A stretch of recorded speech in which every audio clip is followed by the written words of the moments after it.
Hello, hello, hello, and welcome back to another live stream. How's it going, everyone? Hope you're doing well. Happy Friday. It's Black Friday. Sales. I say that as though there haven't been sales going on like all month. Because there have been.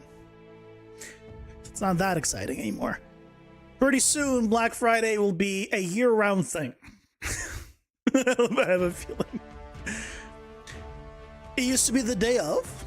Then it went to like the day before. Then it went to the week of. And now it's the month of, pretty much. Which, you know, is good. But only if the sales are actually sales and they didn't just mark it up beforehand to make it seem like they're sales. You know, we'll never know. Black Friday, 35% off gift subs. Welcome in, Loki. How's it going? Hope you're doing well. I mean, that's only cool if I was gonna buy them, but I'm not gonna buy them. I'm not buying gift subs. It's like, ooh, 35% off. The question I have at that point is, who's taking the 35% cut? Is it 35% also less pay for the streamer? Or is Twitch eating the 35% cut? Because, right? Both of them would be 35% less for the person buying them. Probably Twitch. Probably. But you never know. With them, you never know.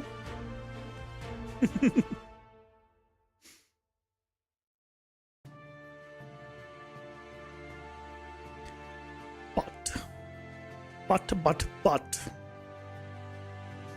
Today, as the title suggests, doing some PCG prep for Sunday. I want to, I think, set up some vines to spawn from my little hanging stuff. And maybe see if I can get it to be like slightly wobbly so it's not perfectly like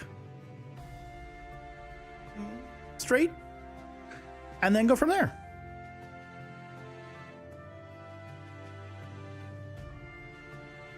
You saw UMG, your tech senses started tingling. Well, first we do some PCG, then we do some UMG.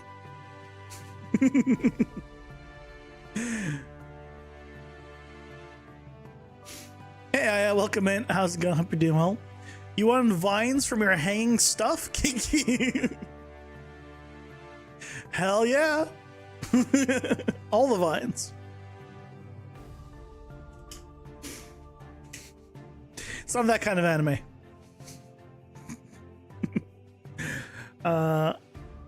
Let's go in here. Testing.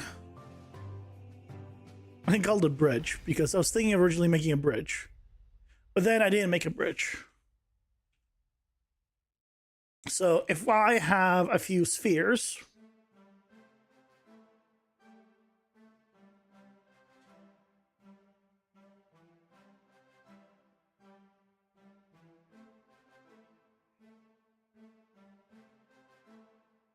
then we can go. Just make this.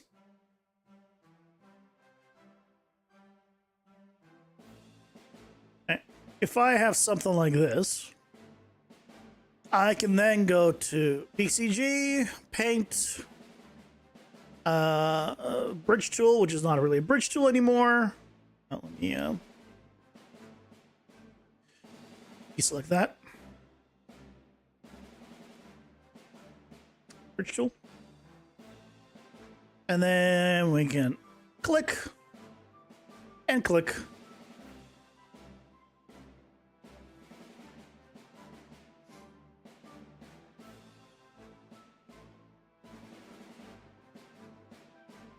And is the hanging part like the quote-unquote center point where it thinks it should be mathematically? How accurate it actually is debatable. But oh, I guess you don't want to. Don't press Control Z. I hate that Control Z doesn't work on these things. What the hell just happened there? How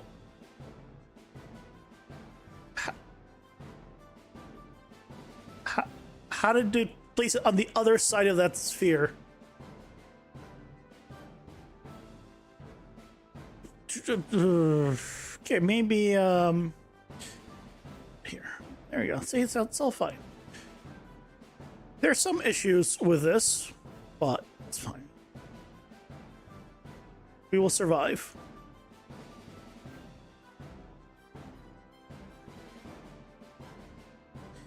So if we did something like this, what happens here?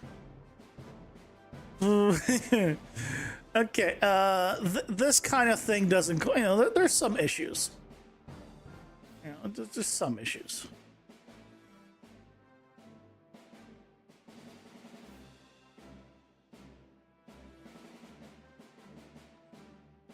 But overall, it's fine. Okay. So right now, I'm spawning actually a cube. I know it looks like a spline mesh, but it's actually not a spline mesh. I'm just spawning that many cubes. So,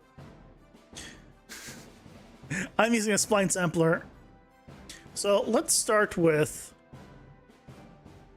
spawn spline mesh. We'll do a cylinder.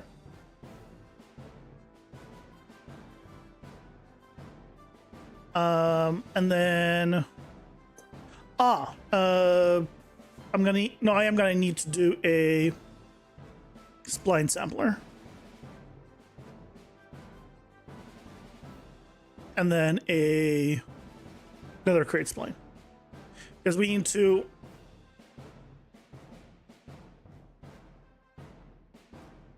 okay, first of all, let's go ahead and change the distance here. Actually, let's change the direction. So this is the one that's going up, and we need to change it to be Z.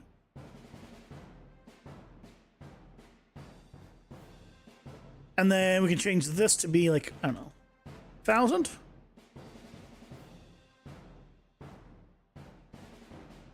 $2,000? Yeah, let's do like 1,000.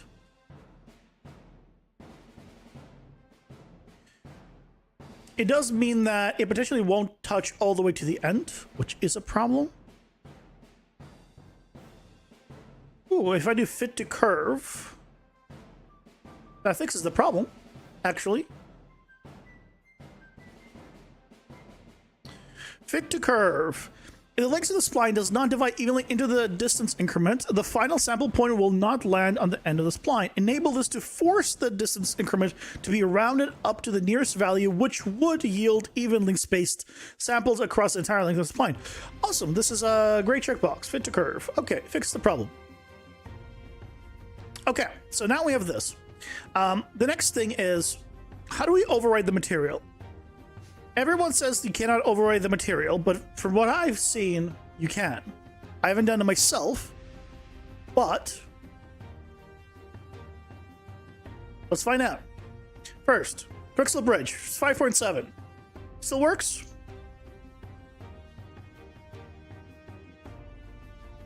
Damn it, just log in every time. Just give me a second. I have to log in every time.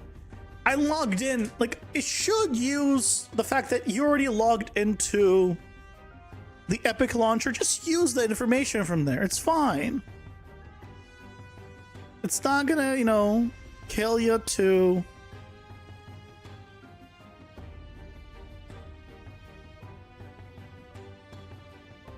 There it is. 2FA.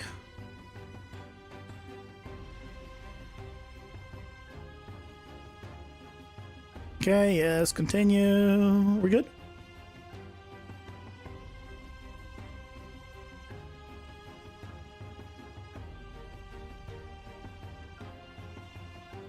Think so? Let's go surfaces. Boss.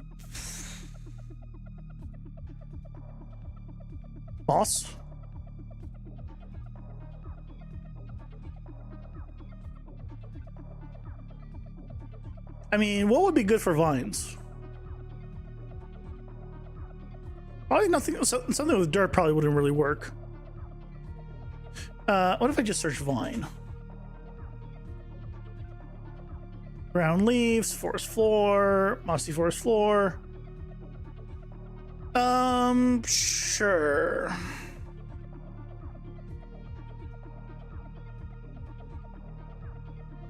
Okay, good.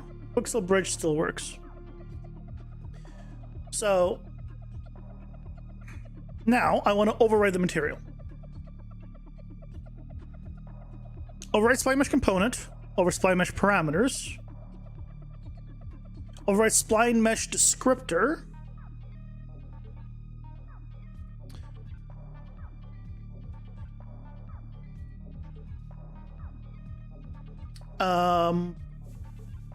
okay, let's try some things. Make a new parameter here. This is going to be a material interface. We'll plug this in. This is going to be our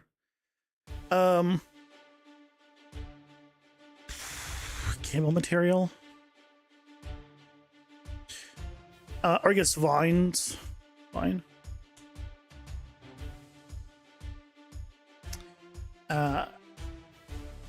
Add it.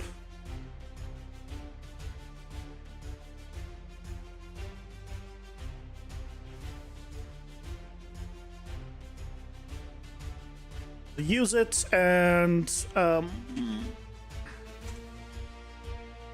let's find out.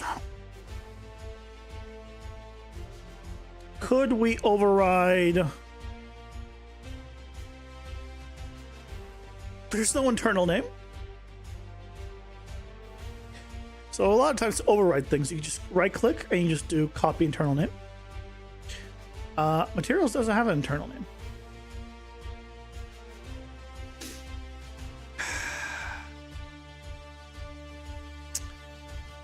Well,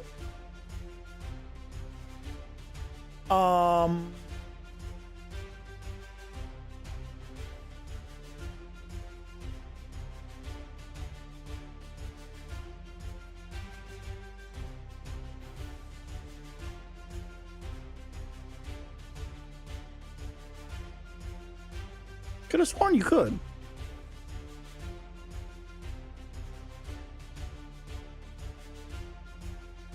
trying to see if I have a place where I feel like I discussed it with somebody.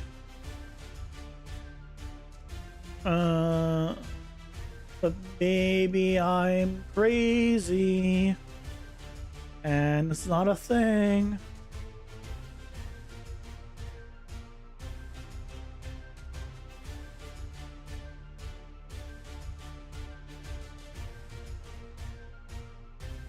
Probably am. I am, yeah, probably crazy. Okay, well, if we can't do that, spline mesh component.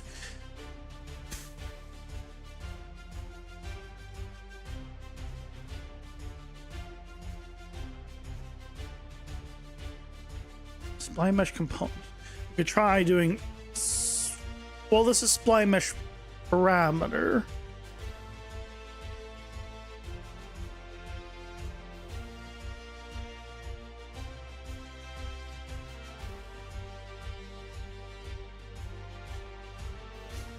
Nope. What we could try actually is here. If it doesn't complain about static mesh,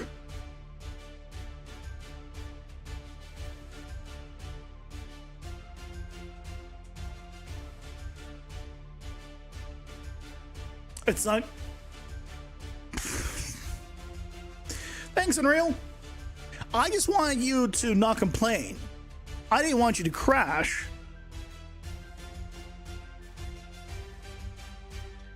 What is the point of that restore button? It just never does anything.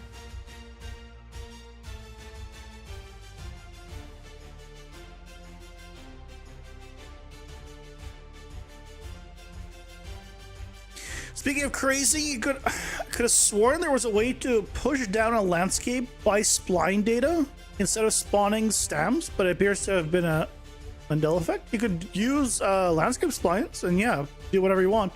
Push it down, push it up, yeah. Landscape splines.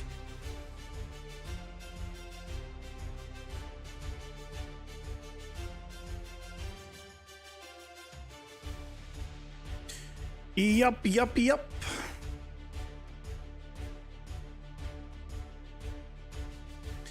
Unless you're not talking about that. You're talking about something else.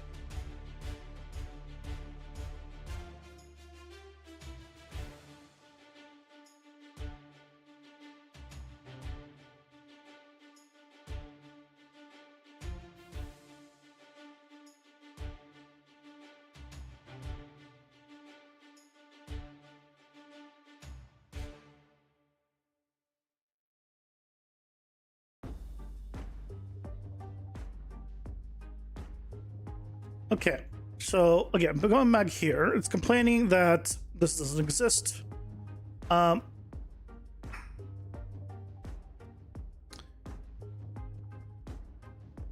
Invalid or unsupported. So, let me, out of curiosity, let me just search and ECG framework.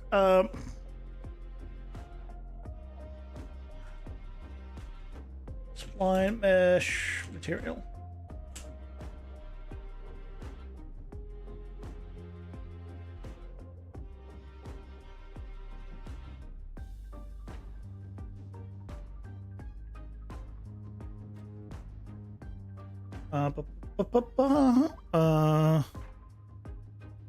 Why is it so tiny?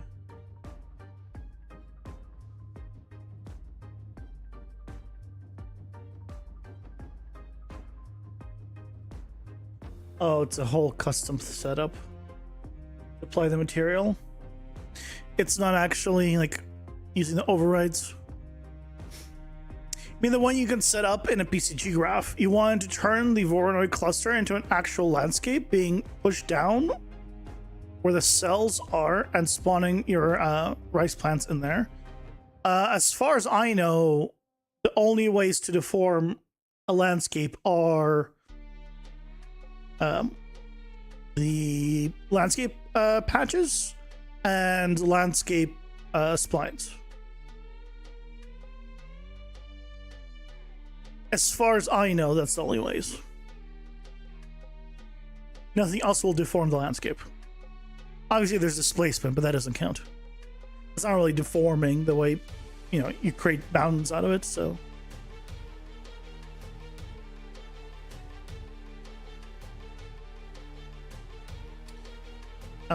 What I'm gonna do is this here, add a new attribute that's just going to be mesh, add a quick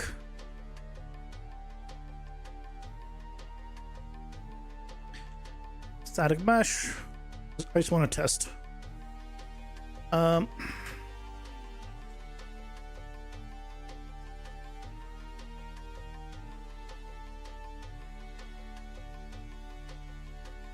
So if I did mesh, static mesh, so it doesn't come like it here.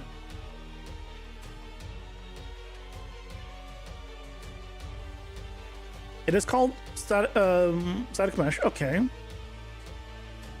We can try putting it here. Okay. So this is where you would put it. But you can't override the material.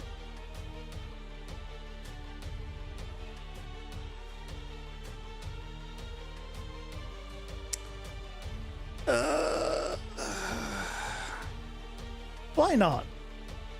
Just ask the question of why not.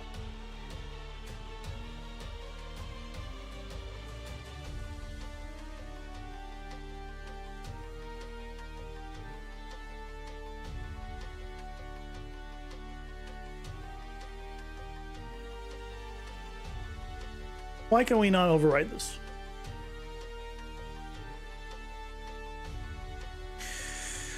Okay,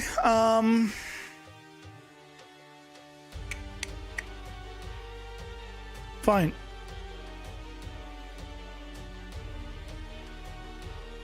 Copy here.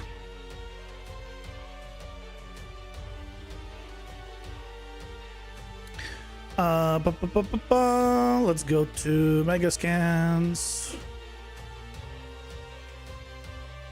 Okay. And then we will use this.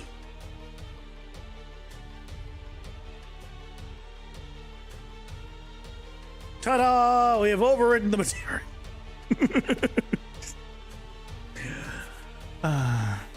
Hey, Elbow, welcome in. How's it going? Hope you're doing well. There really needs to be a way of overriding the material here.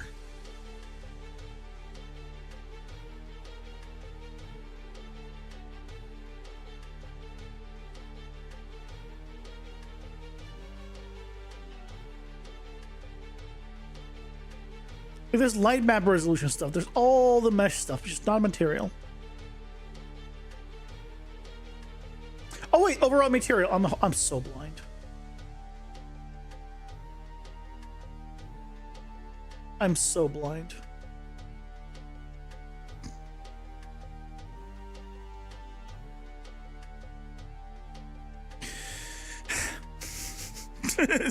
just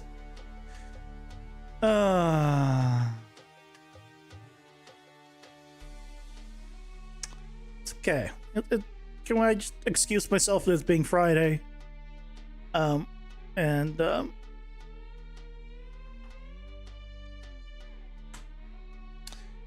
Just thanks, Unreal. Thanks. You're so great. Would say it should be literally called override material. Yeah, it should be. But I was looking at the wrong section.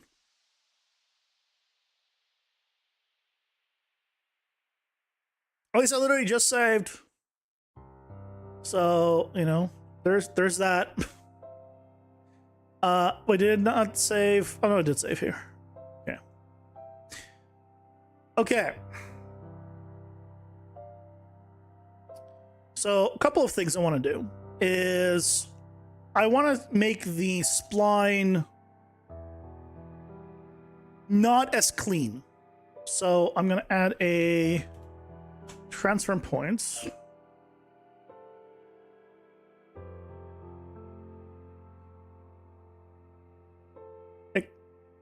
Excuse me? What?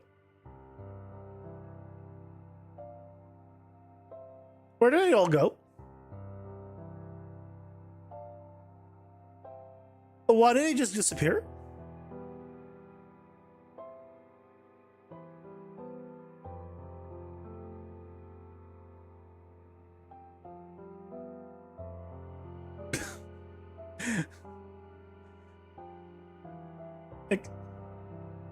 Excuse me.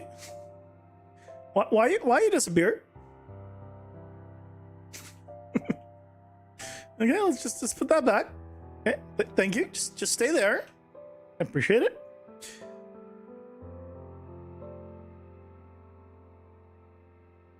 Okay, so now we're gonna take this transfer points and axis forward. We don't want to do forward, so I want to do negative 100, 100, and let's do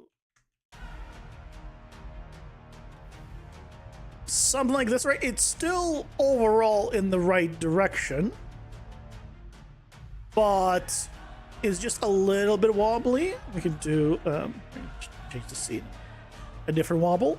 So if I'm doing vines, they might, you know, grow they're not perfectly smooth. The other thing I want to do is have it randomly scale in different areas. Maybe some parts are thicker, some parts are thinner. Just maybe not that much of a difference.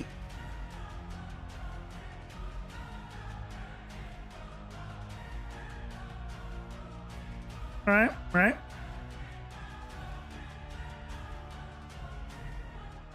Seems good. The other one I want to do is I want it to hang at different heights randomly. So go ahead and remove this one. So we'll do a min hang and a max hang. What's the current hang amount?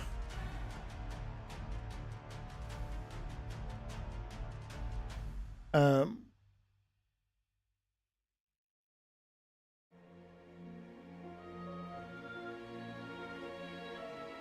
1,500. So we'll do minimum hang 1,000, maximum hang 3,000. And then in here, I'll need to add both of those as inputs. Do I need? Yeah, I do, because otherwise it won't go in.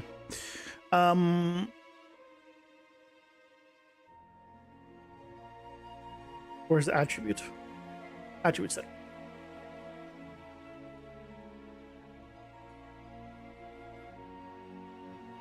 This is min hang.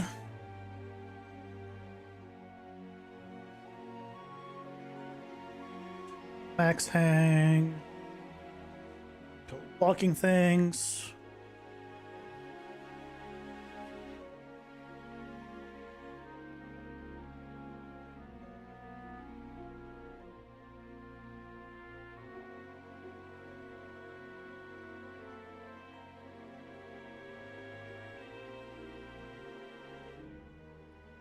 And then here,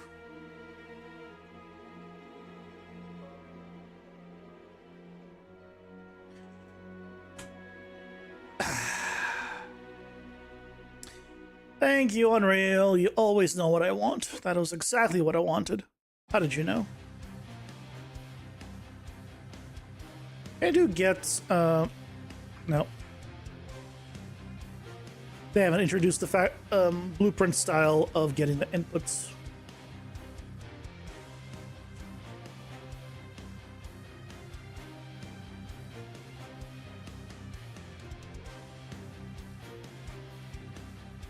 Ads are here. Pausing for ads.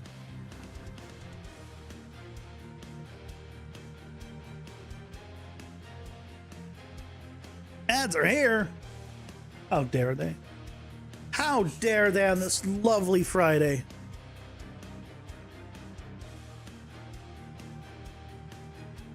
Thank you, Grandpa. Hashtag ads.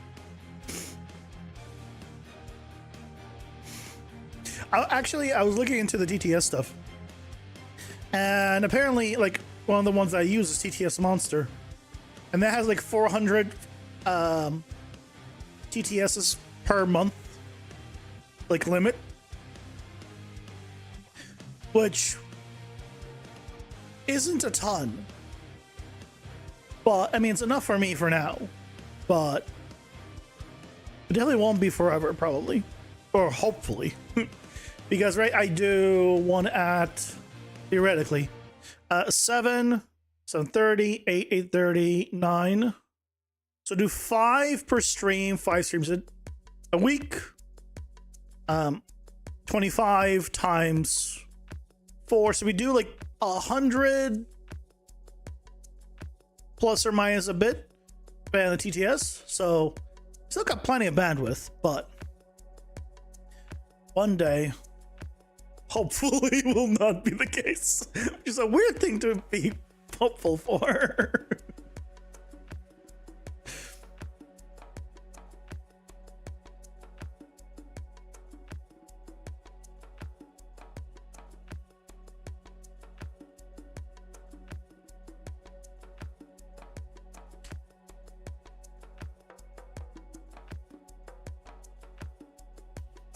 Okay, that's looking pretty good. And if we wanted to, just for shits and giggles, could have it go the other way.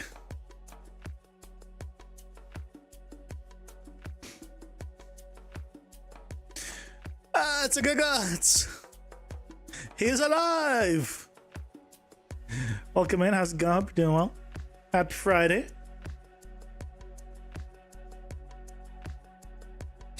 I'm doing all right. Let's grab us some vines. There's some vines available. I want 3D plants.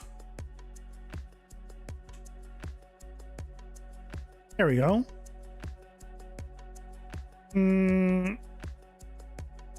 looks okay. Probably want more of these.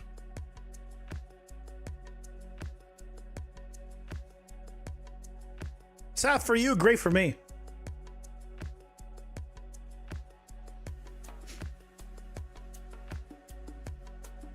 Yep. So.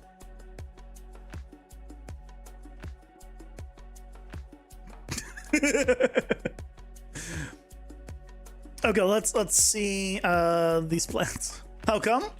I get an extra view. All right.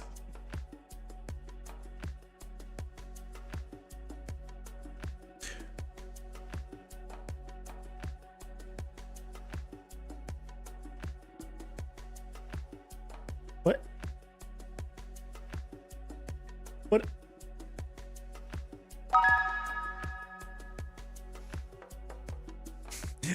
So TTS didn't work again.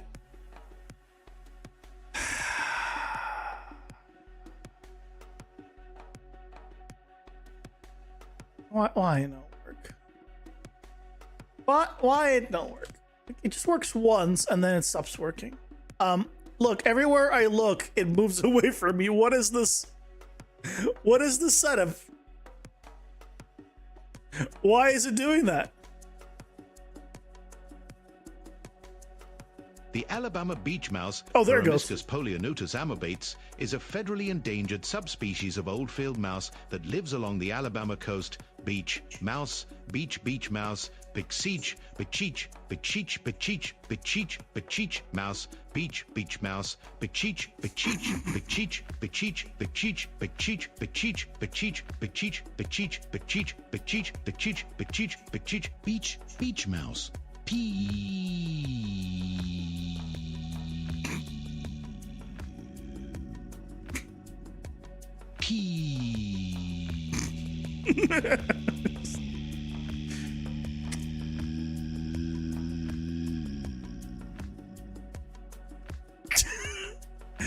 What do you say the fuck? You're the one who redeemed that. It's still going.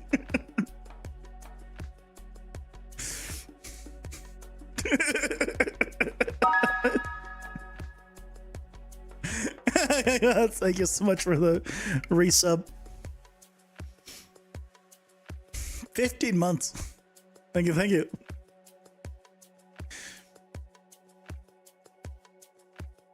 Well, we're about to find out if it says that. Did it does at TTX? Yes, it's surprisingly working today. It has a little bit of a delay, but it seems like it's working, actually.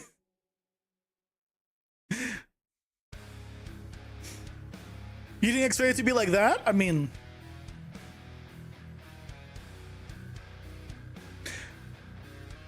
yeah, well, you did write titties.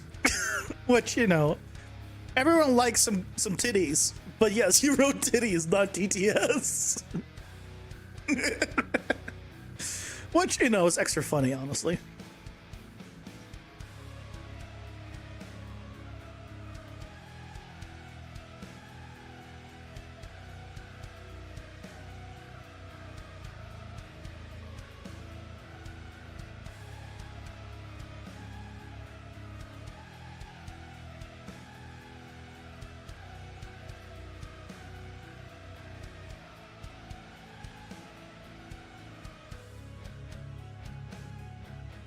Silly you, I guess. Oh, you knew exactly what you were doing. Don't play coy with me. You knew exactly what you were doing.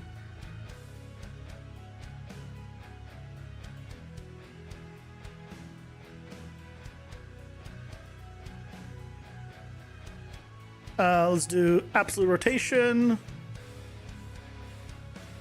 180 to face them down.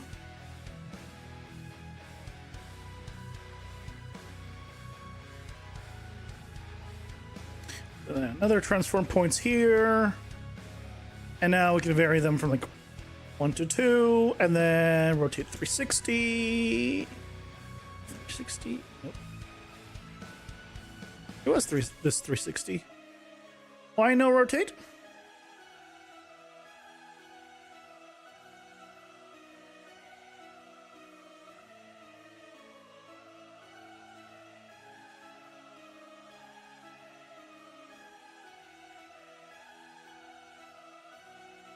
Oh, is it? No, it's not set up to always face. So why isn't it doing the...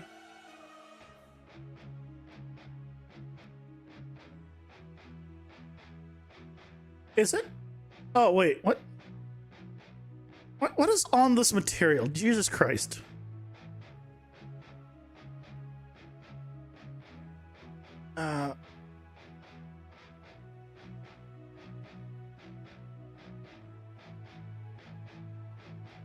Why is it like facing, but not really facing?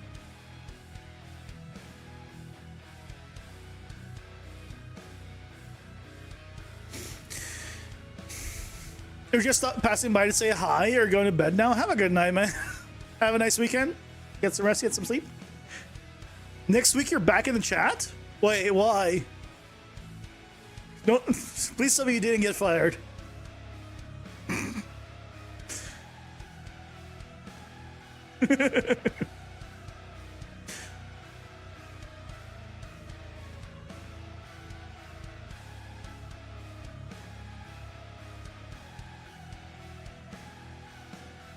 Now, roll position offset isn't even enabled.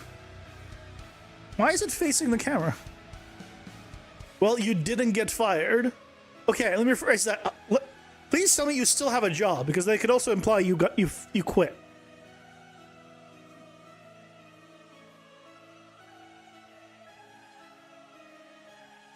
Oh, man. Well, I mean, okay, that's equivalent. Well, I'm sorry to hear that. You're definitely welcome back. But I'm sorry that they didn't renew. Bringing us free spirit is kind of a job. You could say that.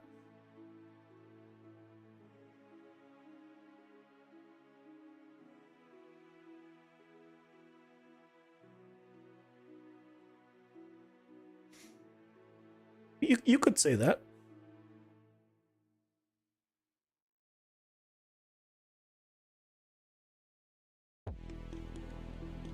So it looks at the camera, but I can't figure out why it looks at the camera. Have a good night, guys.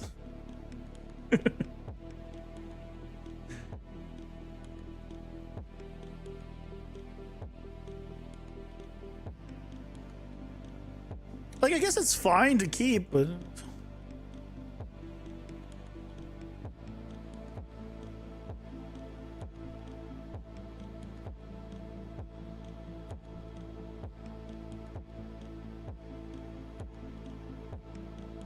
But what magic is this? Two-sided foliage.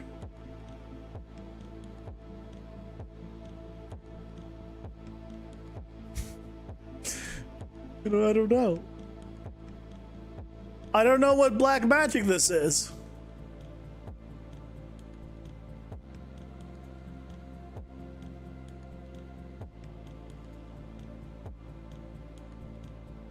Roll position offset is only from grass wind, which is not that. That's not what causes this. But you detach it entirely.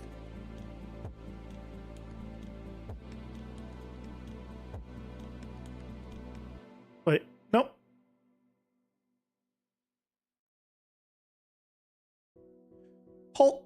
Wait a second. Is it what I think it might be? Hold on a second. If it's what I'm thinking it is right now, it's gonna be the stupidest thing in the world. I don't think it's screen space. Okay, I thought maybe it's LOD. But it's not LOD. Okay. I thought maybe for some reason the LOD is sideways. It's not screen space because then it would face right. It would, but it's doing like, see, it's turning 9 degrees here. Why? Why is it doing that? I don't want it to do that.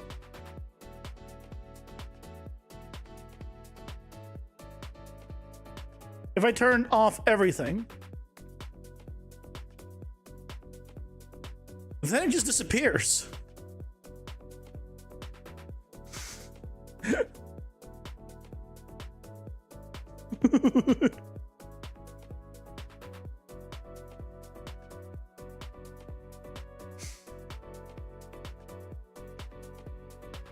Why does it apply every time you undo? You should not do that.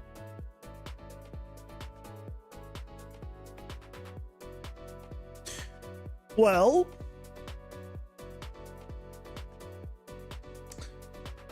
I couldn't tell you. Right, this, when I zoom in and all that, is fine.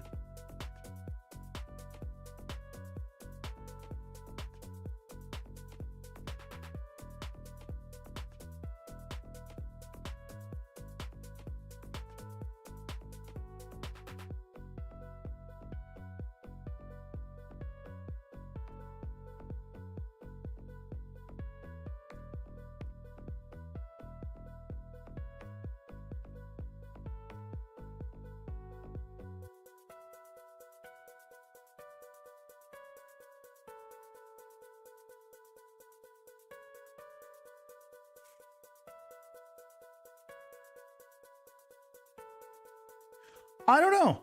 It's weird. But I guess it works.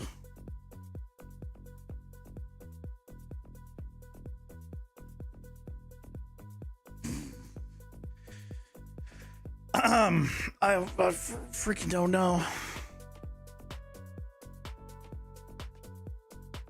Let's put this back to 1-on-1.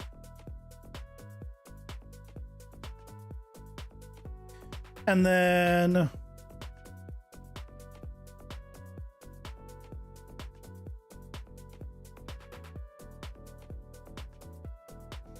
we'll use a transform points here.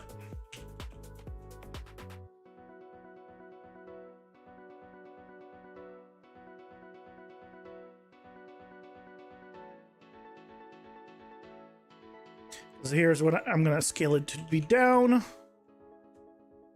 Make it thinner.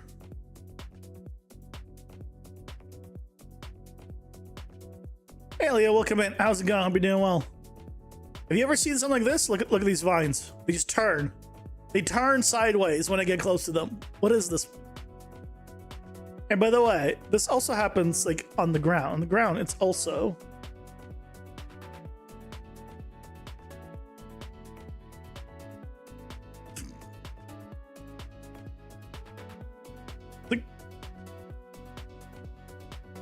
no job, Sag. Oh, I'm sorry. Sorry to hear that. Did they already reject? Send you a rejection? Yeah, I don't know what's up with this.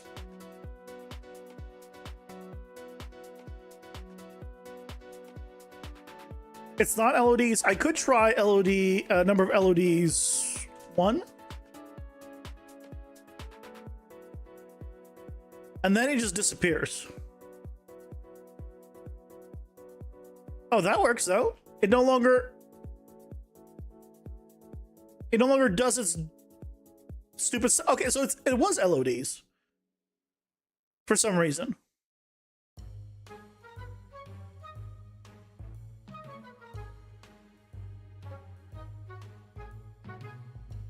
Also, I don't know why the other one disappeared.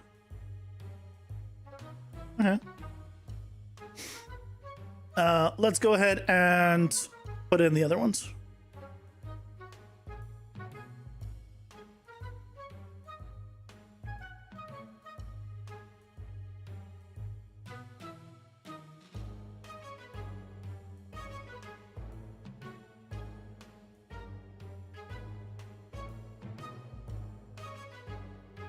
And let's turn off their LODs as well.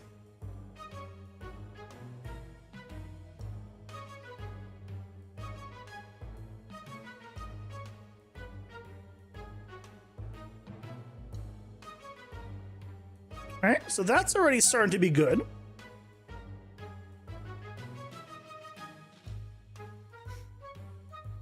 They'll call us yet. They said that they'll call on Wednesday, that same day, nothing. But they also said by Friday you'll get a call. Today's Friday, you got no calls. That doesn't mean anything.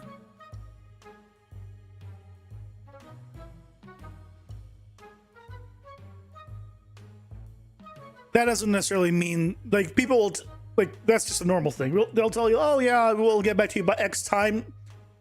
Like 2 weeks after that, you're like, so any updates? And it's good to ask, but don't be like, okay, well, it was supposed to be today. Give them like another half week and then be like, then reach out with an email like, hey, just want to follow up, you know. Also, if you didn't send a follow-up email after your interview saying thank you for the interview, that is a good thing to do in general.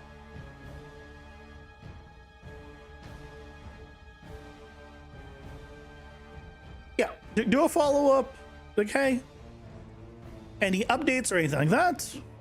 You know, it was a pleasure, you know, interviewing. I look forward to, you know, working with you guys. Things of that nature.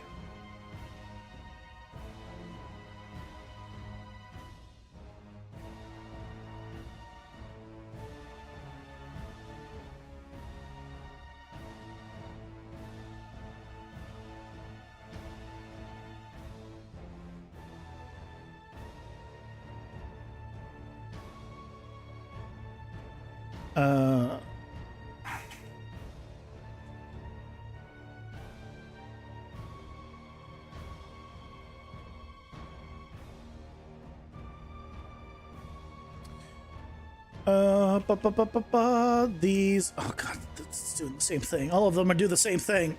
All of the LODs and all of this stuff is broken.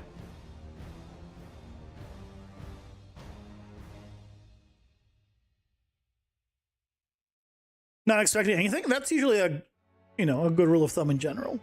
Is just don't expect anything.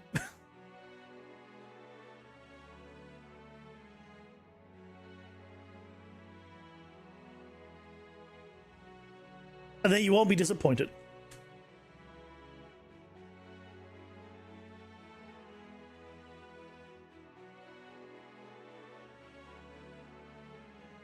I think I'm going to use another sampler. So that way I can give it a different seed. So the spacing of these will be different.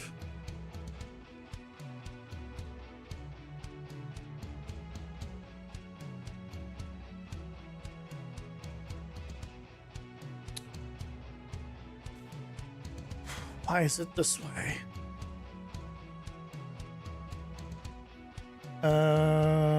I want to do...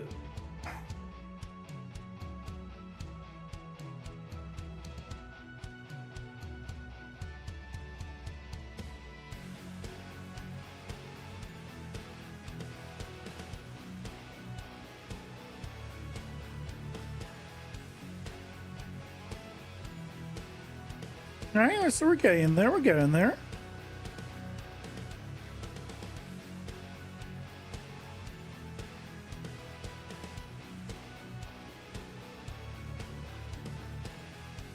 We're already getting something more interesting. Let's see what other vines pieces we have. What is this? This is more of the ground stuff. I think this was not. This was hanging. This is... Oh, actually, this doesn't need to be on the ground. This has actually some interesting stuff on it. We could use these. They don't have to be on the ground. All of them have the same issue. Because, yeah, if anything, these are the better ones. So...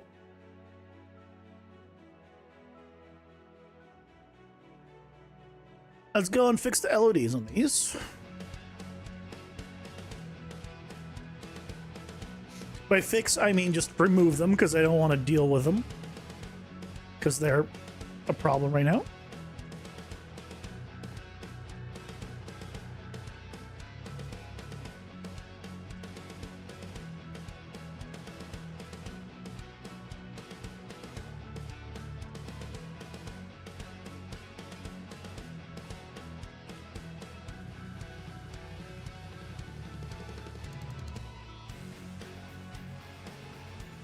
A shadow appeared, and I thought I made them way too big. It seems like we might be okay.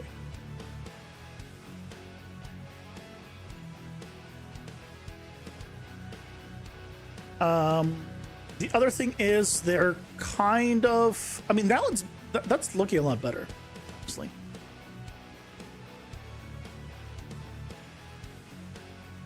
If I made more of them.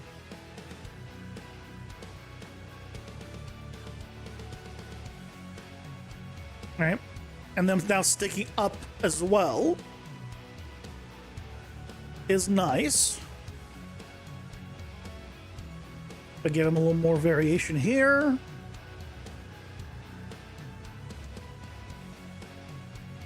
Right, that's kind of nice.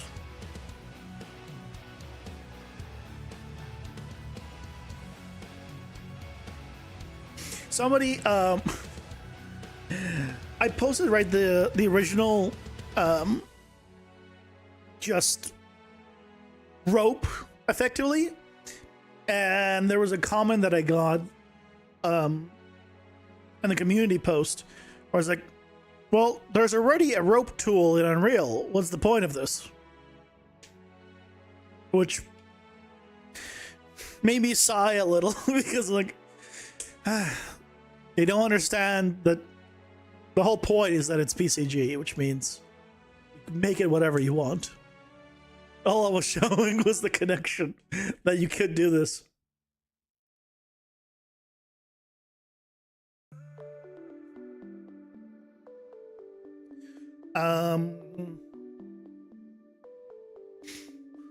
Hopefully they'll understand one day. One day.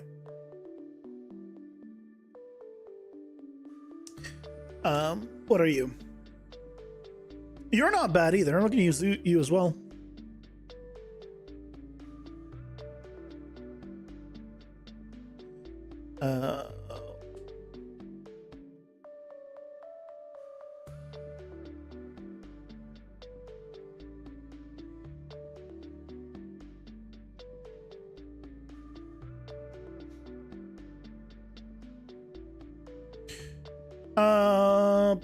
Okay, this one might not work as well as the others. This one might be facing the wrong way. It's sticking out way too much. So what we can do is just make a copy and give it its own thing. Randomize the points, make this, 400. And then on this one, we can make it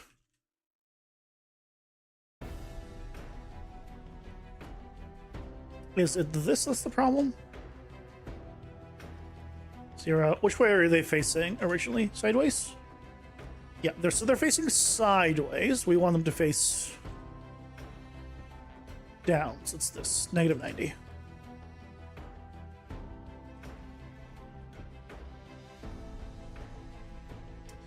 And then honestly,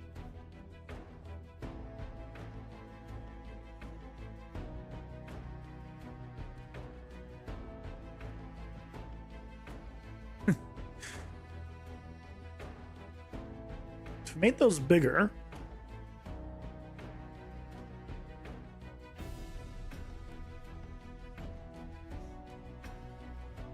I mean, that's kind of cool. I don't know about you guys. What do you guys think?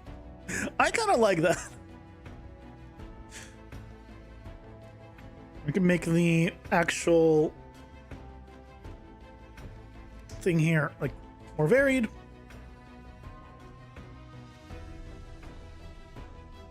So we can just take another, well, it doesn't have to be a ball, but just another thing.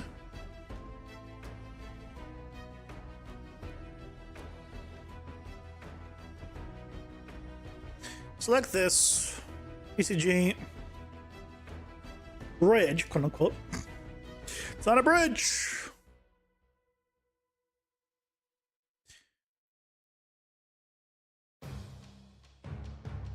It doesn't really work with too small of a distance. So let's do.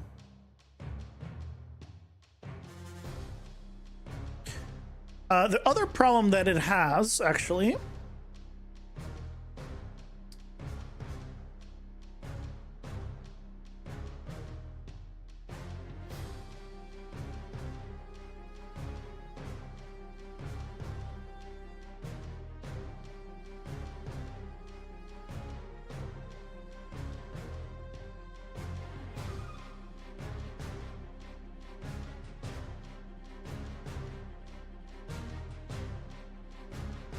yeah, that I'm quite happy with that. Probably need to get some rocks and stuff, but should have enough foliage. The only thing I would like is for this foliage was using the new foliage system, but I don't know how that works yet in terms of how does it spawn and how do you make it like do the wind and all that kind of stuff.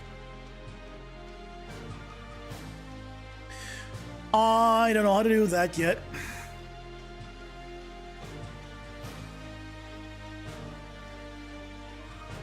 So can't really do that yet.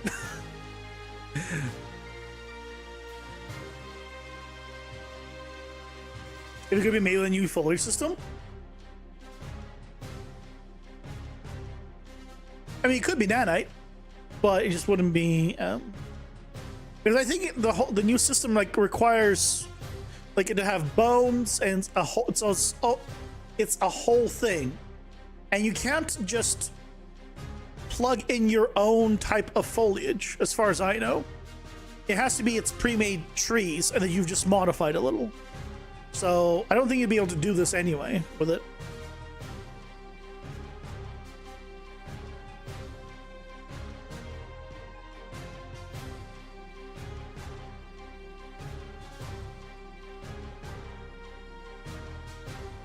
Come on, TTS.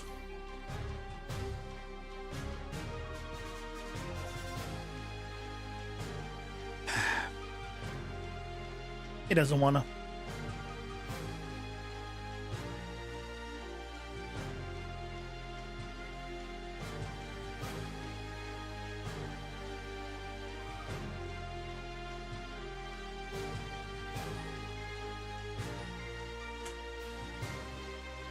Still TDS Silver. Well, it was working before. Like Guts and I sent TTS through earlier and it worked. This is the first one that broke.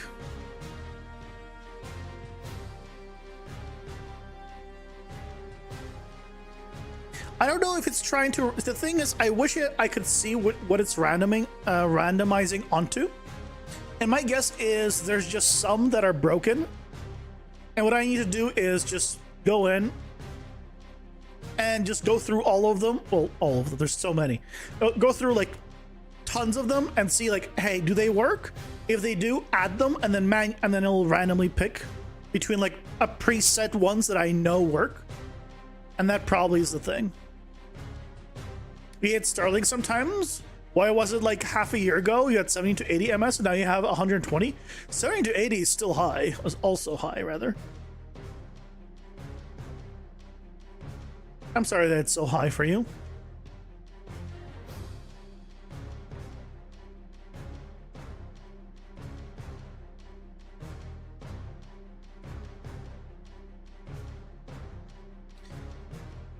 Should we grab some beach cliffs, maybe? Trying to think, like, where can I, like, make a little quick scene? Sandstone cliffs doesn't really work. The mossy stuff would be ideal, but I don't think there's, like, mossy cliff. Hold on, let me just search for cliff. Definitely not one of the desert stuff. It's not quite what I'm looking for in terms of shape. Might have to do beach cliff. It's not ideal. It's better than sandstone.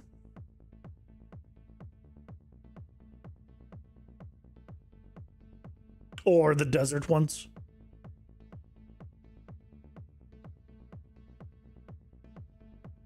Coastal cliffs? It's not great. Like, you can see that it has no back.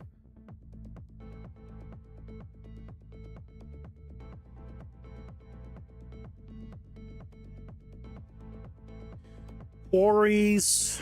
Quarries could be decent, actually. Oh, here we go.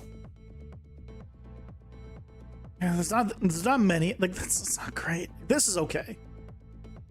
But like, it's just, you could see the cutout.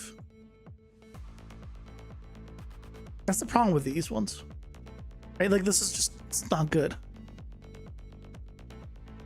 Remember when you were playing LOL 195 was genuinely impactful? I mean, yeah, that MS is too high. I will say.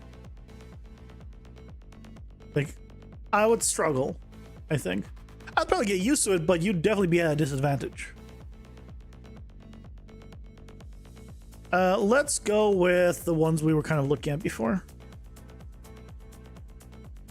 I guess what I could do, honestly, is I can take any one of these and just change the material on them.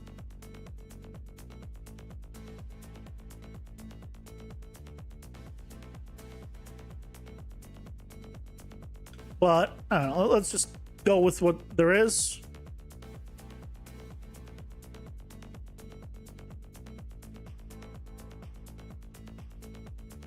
You guys, let's get two more. Okay, let's grab those.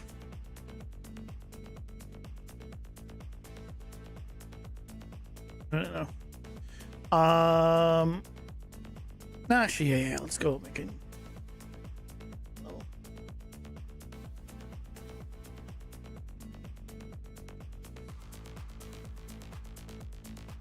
I feel like the scale of this isn't quite. Yep.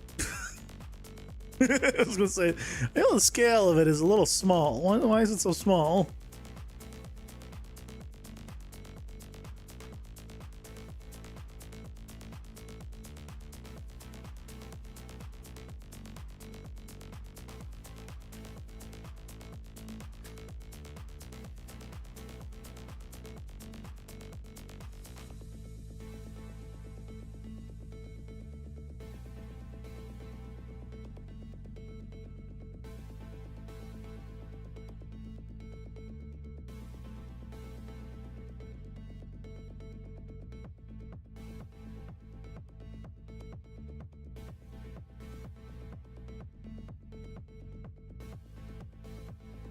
The thing about doing this is it's not even in the level that's going to be in the tutorial. I have to make a new project for that and then migrate all this stuff over, but you know, just might as well do the test here.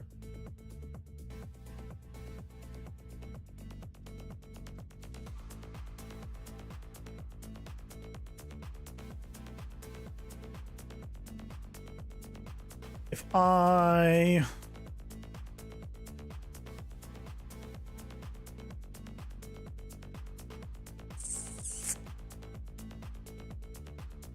you're not great.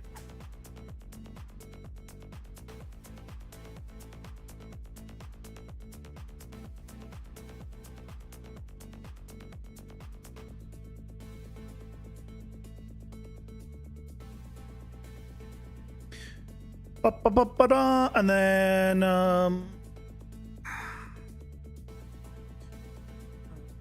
stop it. Local surfaces, source the grass one that I always use. There you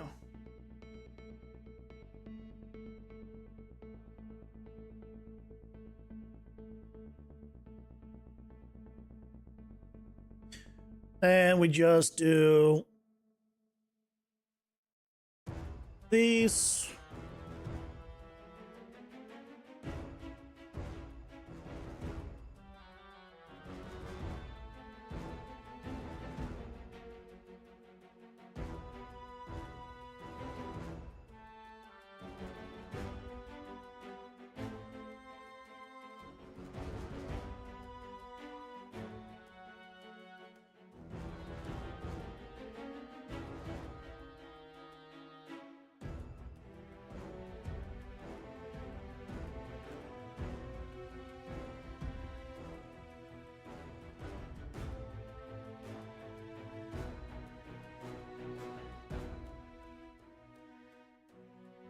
Okay, let's try with something like this.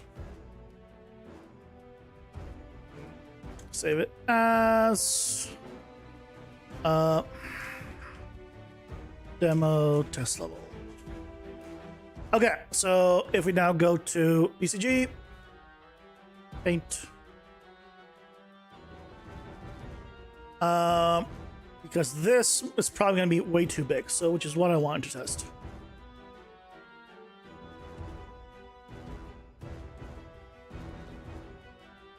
Right.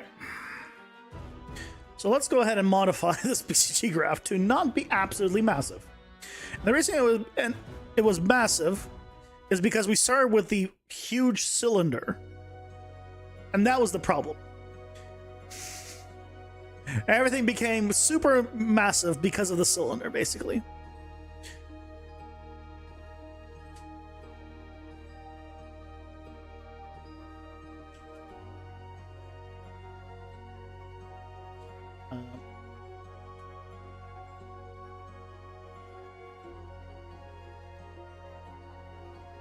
We can do 1,500. Let's make it a little bit bigger. What? Why is it?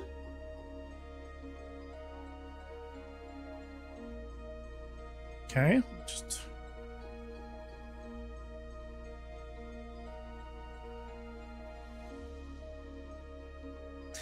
Why are we straight ahead here?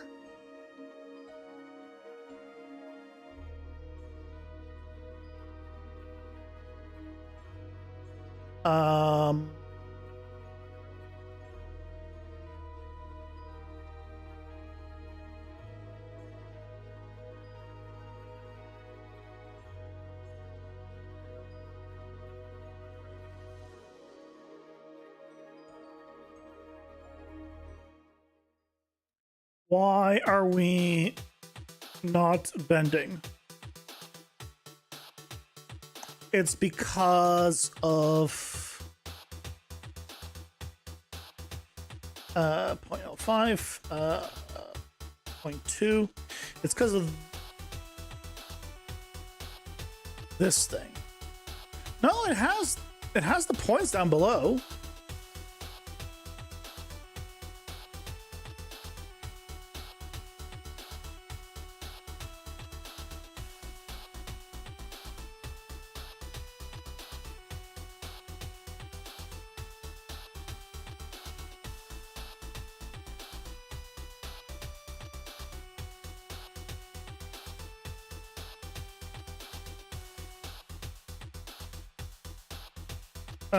What's going on here, though?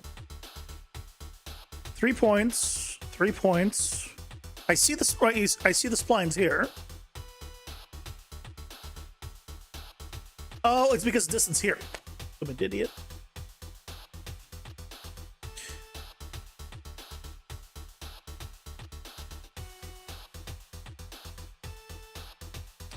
Which means also this transfer points can't be that massive. Minus 20, 20, 20.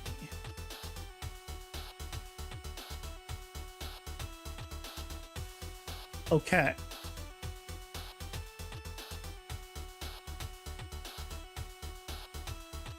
And now we can make this even smaller.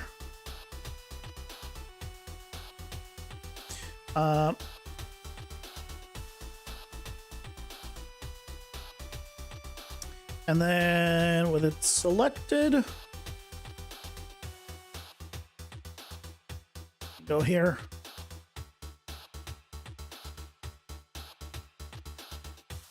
Paint some more if you want.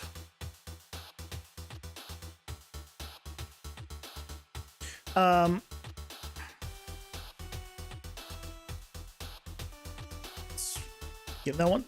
Won't work. It needs to be at least a certain height up, I guess.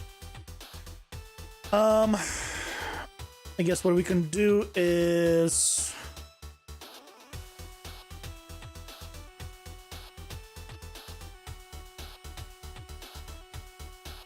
what? Did I just not move? Huh. It's absolute location. Ah.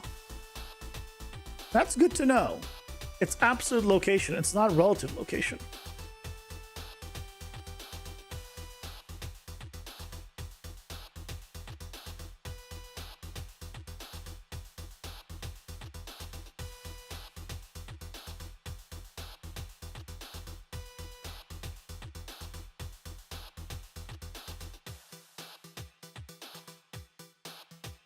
So if we do something like this, then we could draw more.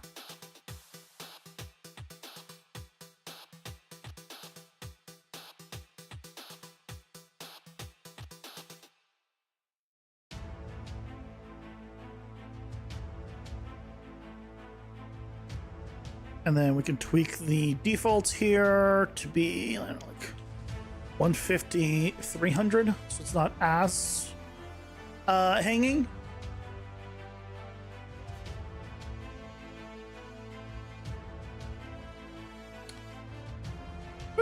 It's not bad.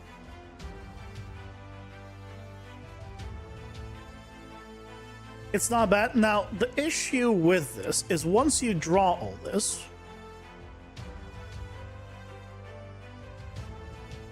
if I erased one that I didn't just lastly put in, like this one, right? They will connect at different locations.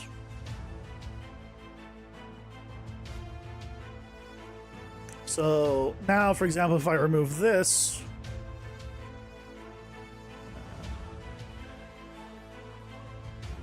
where is it? There it is. Right? It's gonna set itself up with a new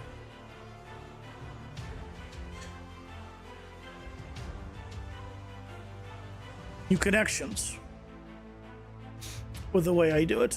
Now, I don't know a way around that. It's gonna be one of those things where you probably just need to be aware of. But otherwise,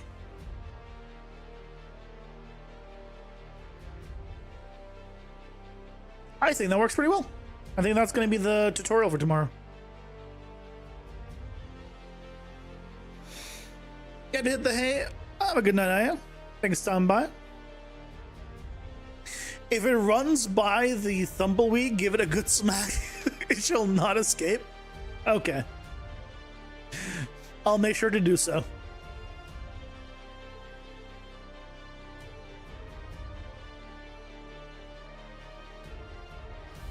Oh. Only thing I'm thinking of is if I wanted to have maybe a bear spot, but I guess if I wanted a bear spot, I could just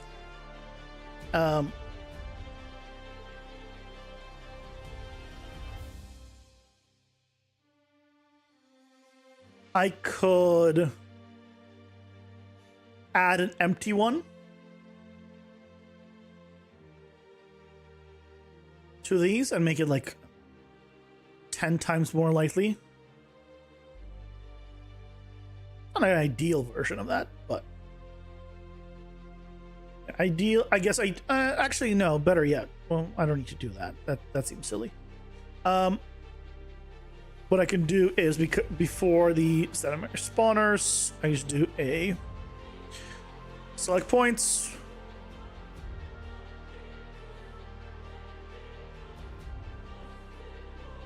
half of them.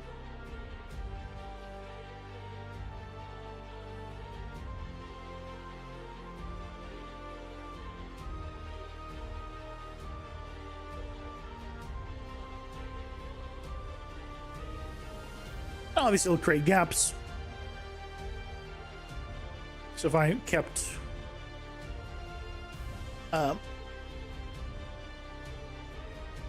80%, we'd have some gaps.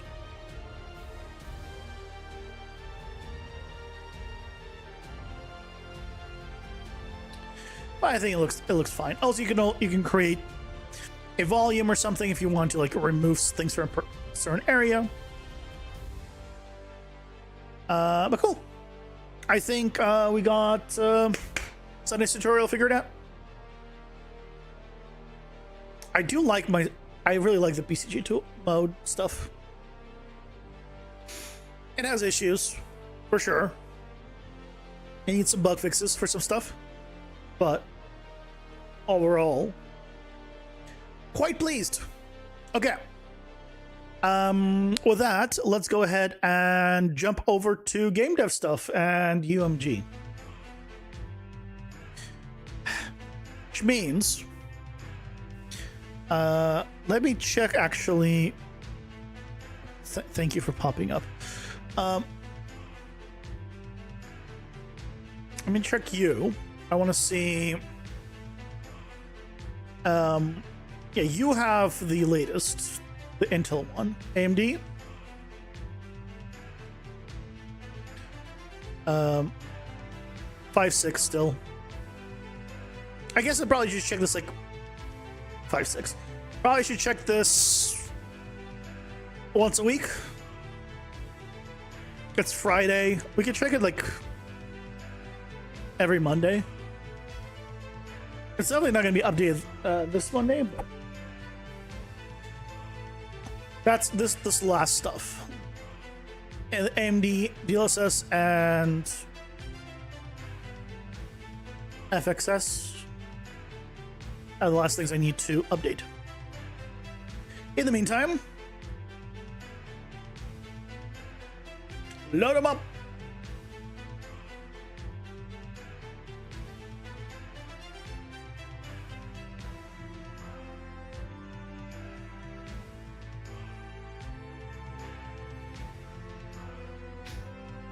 I should change this thumbnail for my actual environment at this point.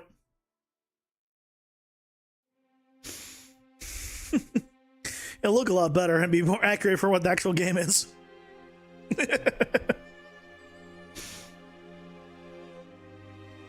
Can I can probably do that relatively easily, right? I still have the image. I'd replace it for this one. I have all this crap. I'd want to remove this. Freaking, what's it called? Affinity does not have a content-aware fill. And it sucks that it doesn't have that. Because I would totally use it. It's one of the things that I used, I think, the most before. Okay. So we were going to do the different sections. And I honestly might add one more here for the ability tooltips, like to show like what kind of, to see your weapon abilities or something, maybe down the line. But I think what I want to try is modifying this value. If I set this to be 200, right, it gets wider. I want to see what happens if I dynamically animate this value.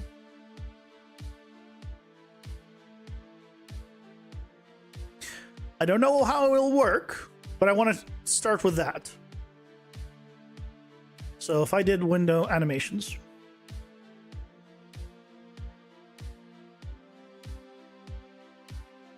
there's going to be our button expand test. we'll add the button. And I want to see, can I change this? Something tells me no.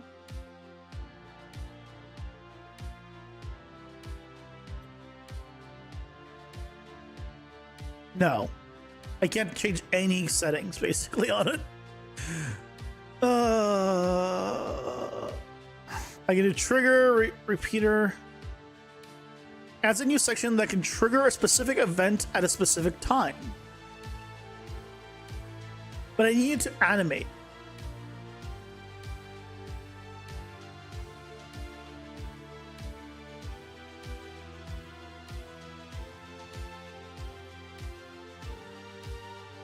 I can't I can't even do a timer because it's paused.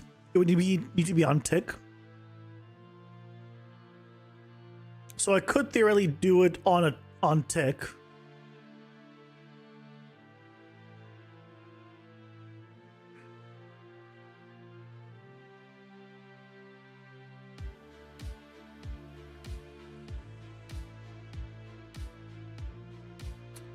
What would transform do?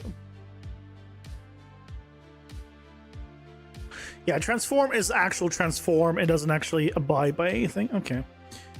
That doesn't work.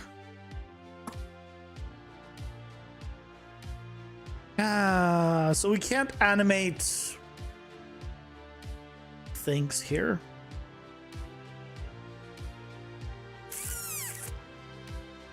Unless we could try this one.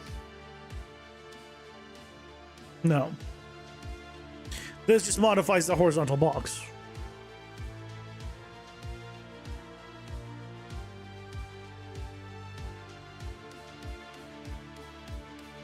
Okay, what if we try the triggers an event every time it's evaluated? Repeater.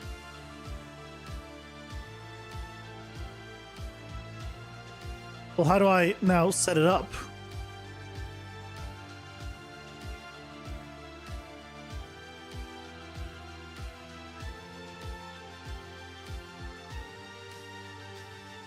Create a new condition endpoint. Quick bind.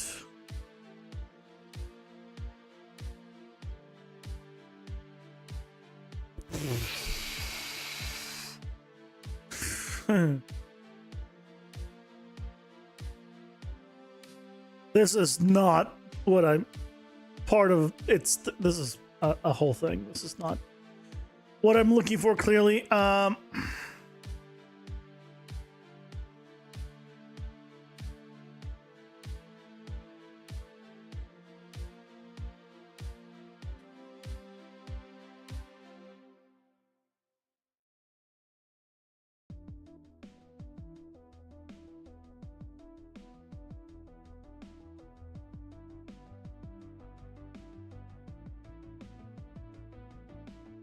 Color, evaluable pre-roll. I just want to run like a blueprint class, like get the animation or something. I don't know. But clearly we can't animate this stuff. What are you looking for? I just want to animate the image size. But clearly that's not a thing I can do. I want to animate the appearance image size of normal, hovered, and all that. But that doesn't seem to be an option. So, because I wanted to do I just wanted to look into it. But that's not, I can only do transform, which doesn't give me what I want. And that's more or less it.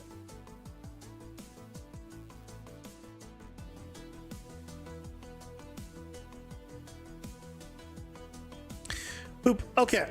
Well, if that's not a thing, that's not a thing.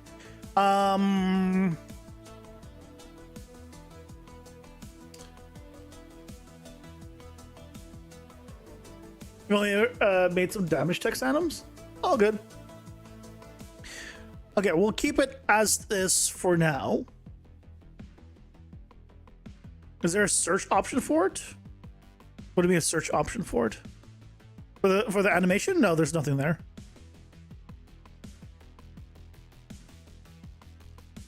You can't add it for some reason, anything in the detail panel. Like I want to add it, just animate anything in the detail panel and just stop there. Okay, so what we can do is we have this. So instead what we need to use is a widget switcher.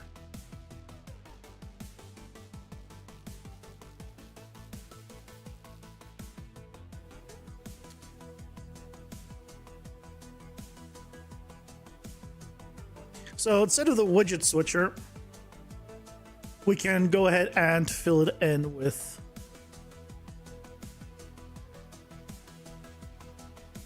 all the stuff. Whenever you could mainly do it by setting it as a variable, how do you set it as a variable? Adding the size, I mean, you could do it manually, just not through the animation system. Which was the whole point that I want to do, because I can't do a timer. I can only do on tick, and on tick is, I don't want to deal with that right now. So if it was like set up a timer, it would be a lot easier, but I have to do it on tick. So why can't you do a timer? Because my game is paused. You can't do timers when game is paused. Only tick works. That's why.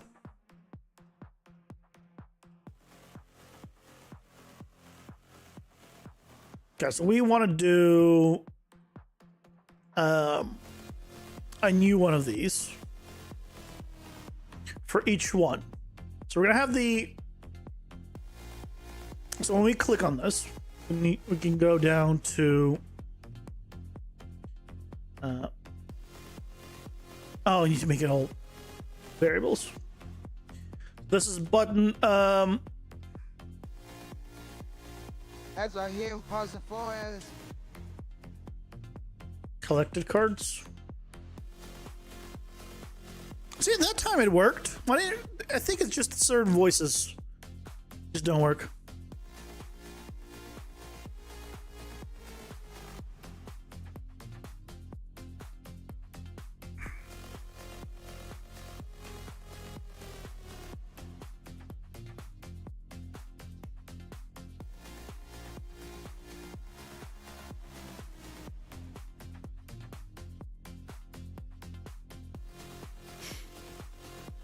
By the way, on a side note,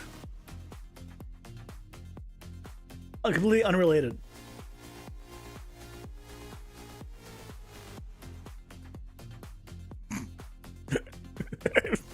I have nearly 50 hours in blueprints now. You can't do it via materials. Materials wouldn't work because you need to change the size of the thing. Which means if you just change the look of it, it's not going to actually physically push anything away, or right? You need to actually move, like give it more room over time. Like tell it that it has more room to be a thing. It's okay. Okay, so I need, right, current collected cards, then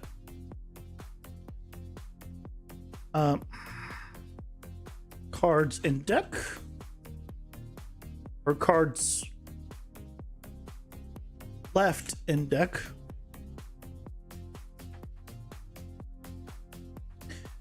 Then we want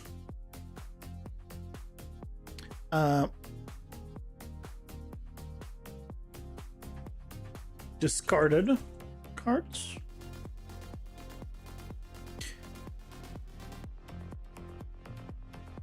And then bird cards. Okay.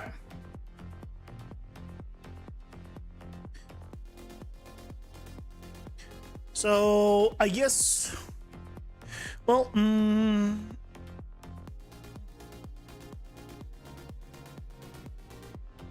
I should generate them all. Probably. I doubt there's anything in the UI material lab that would help because it's not a material problem.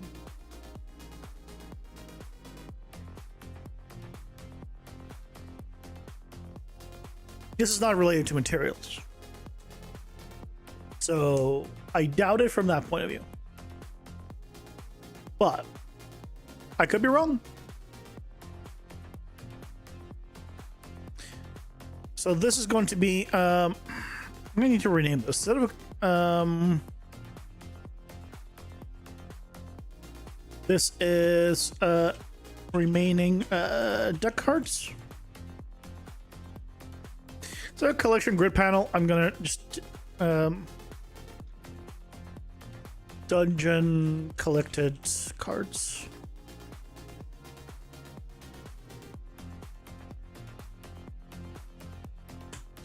Dungeon collection. Okay, so on this one, I'm gonna modify some things. So on the generate cards, what I need to do is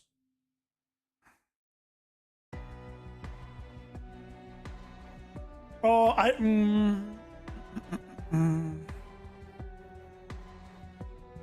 oh, this is gonna be a whole thing, isn't it?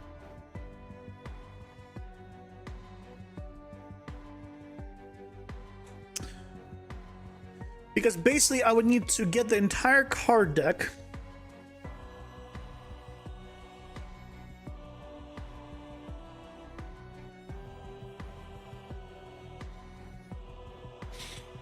I need a copy of it. And then every time I select the cards, they would need from this new copy of the card deck. It'll be like the dungeon card deck, or remaining card deck, or whatever it is. I call it. Then I need to remove from one. Whenever I select a card, it needs to be removed from here, so we can go and do this.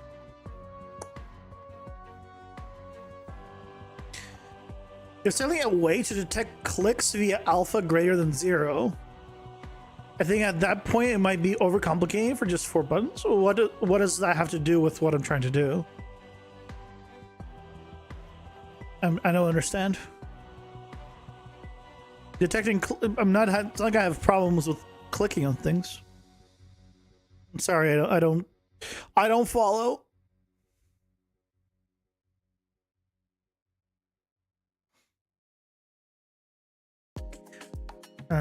Yeah, so we need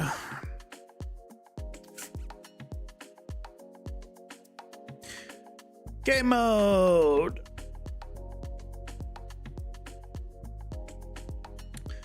Oh, also I can probably remove a bunch of this, so put this as a backup there, but I'm no longer doing this stuff, so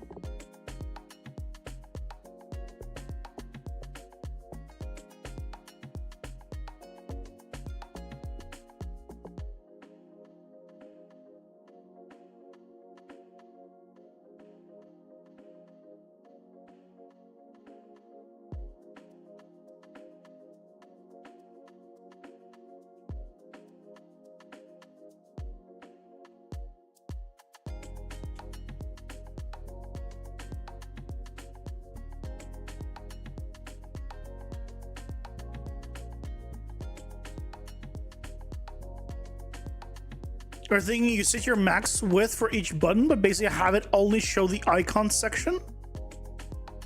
Then you can do a transition anim within the material to. I don't understand how that would work the way I want. Because 4 buttons close together are in different locations, right? When one moves and stretches, the button to the left of it is no longer where it was. It's now somewhere else. The materials don't move the button. Does that make sense? Right? It has to be like actually modifying the button or modifying the widget to say it is taking up this space.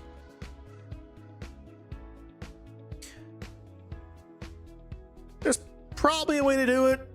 At the current moment, I'm not gonna deal with it. Okay. So we need to here. If it is empty, populate it.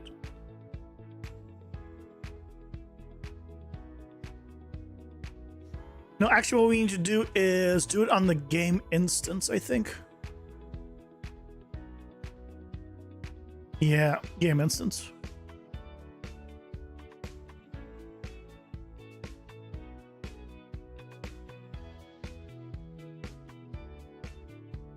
The buttons would overlap basically, and checking the alpha for click.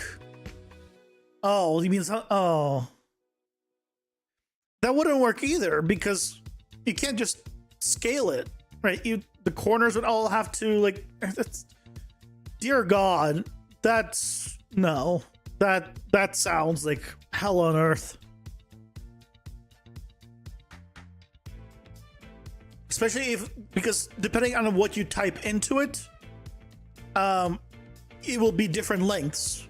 If you wanted to open up, let's say, to 5 words for one of them, and another one is only 3 letters, it needs to be dynamic. It's no way in hell I'm doing that. Can you animate? You can't animate anything, it seems. I mean, you can animate the transform, but the transform doesn't push anything. No. It's stupid. I don't know why. Okay, so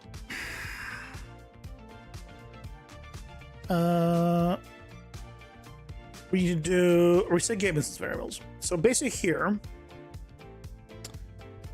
we need to get the game mode, get the card deck,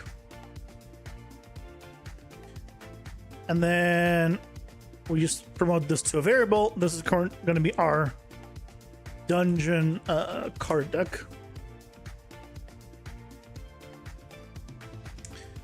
And then we need a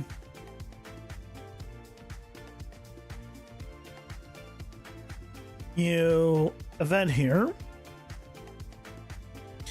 And we need to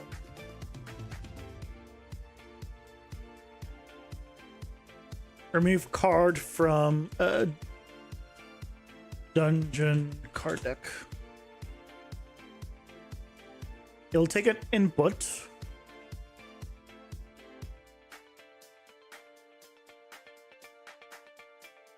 Card 2.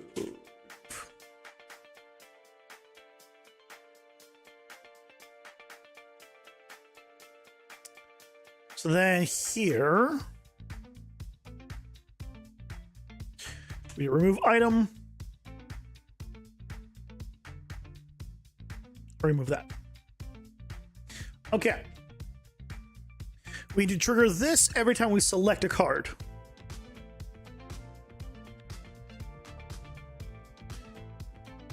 Or no, whenever whenever we select a card and they'll go get discarded, all 3 of those need to be removed from the card deck.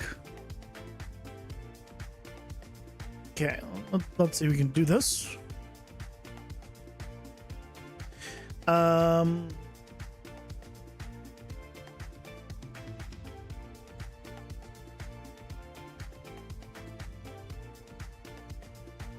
Okay, card selection. To all card selections, remove index. For all card selections, add them to the discarded.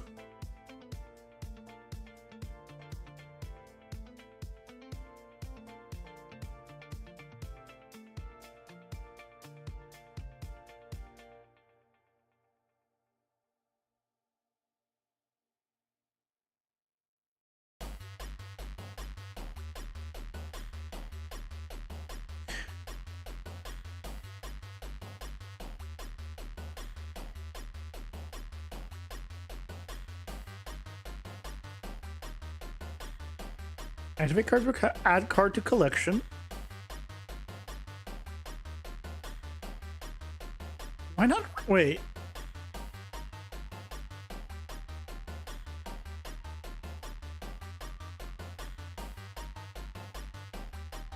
This is the same one.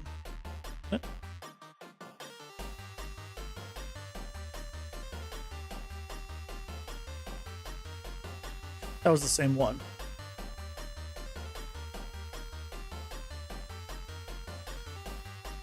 Okay.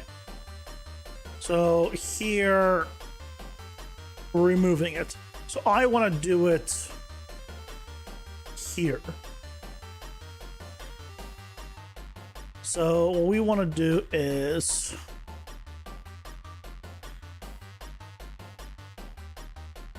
here for each loop.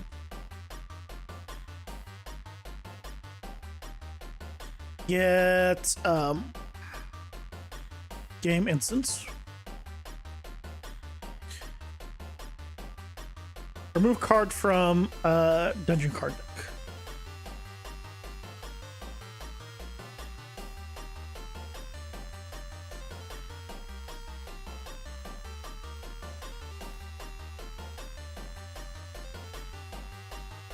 Complete. This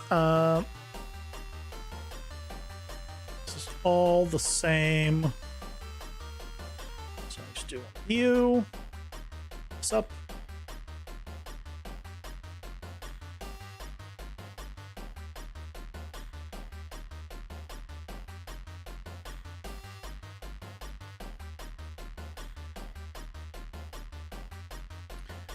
Okay.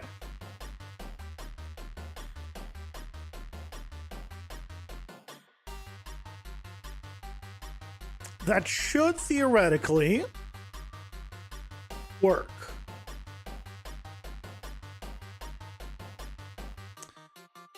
Okay. So every time we select a card, it will remove them from the game instance copy of the deck.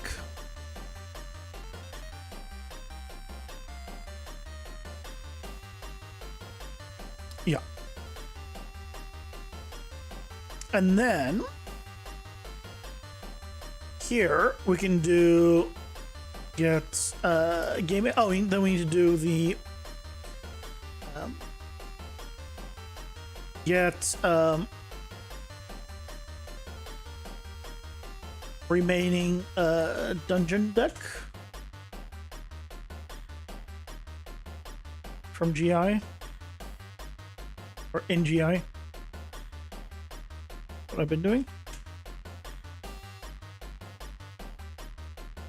And this is going to be our remaining dungeon deck.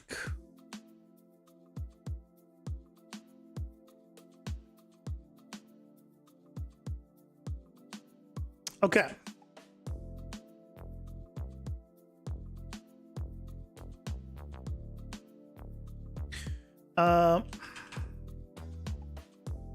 Get remaining dungeon deck in GI. Excellent. And now we just do as we were before, just with a new thing here.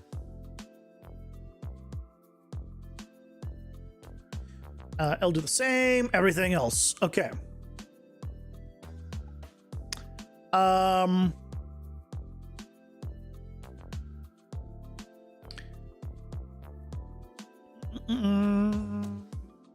Okay, can we test that relatively easily or not?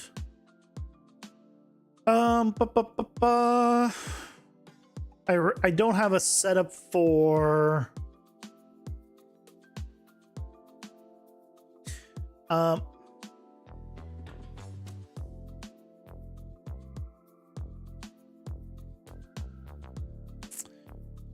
I need a way of getting myself the card selection again, because I no longer have that because the system changed the way we do the card unlock.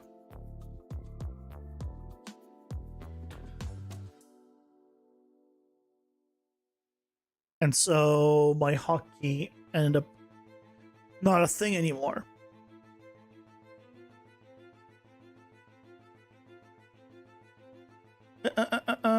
Where is it being triggered from?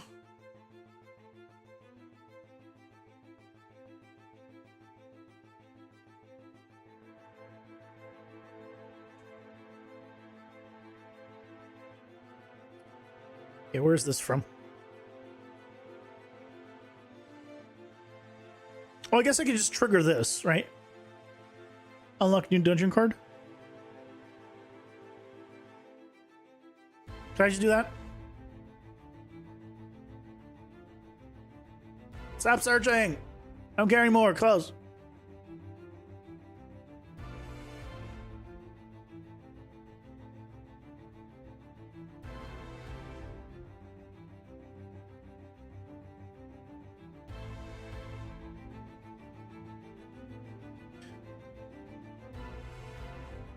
Okay. This is going to be debug key. Why can't I click this? I click it on here. Why can't I do it for debug keys?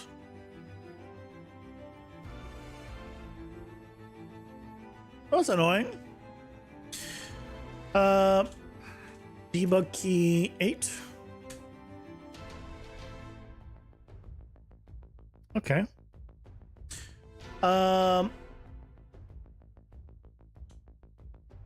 Get player controller. Get HUD.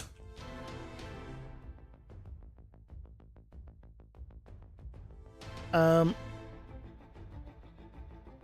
it called? Unlock new dungeon card.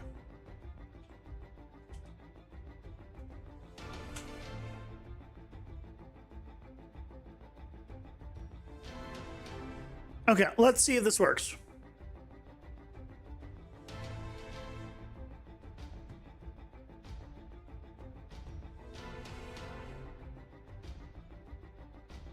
Okay. This is our deck.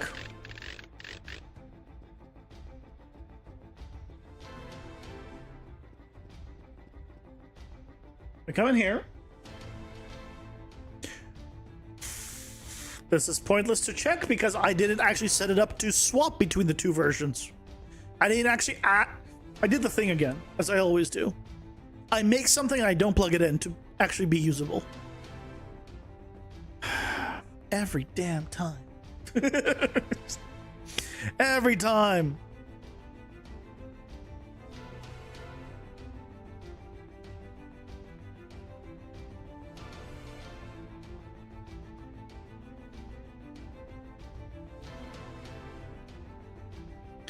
Right here,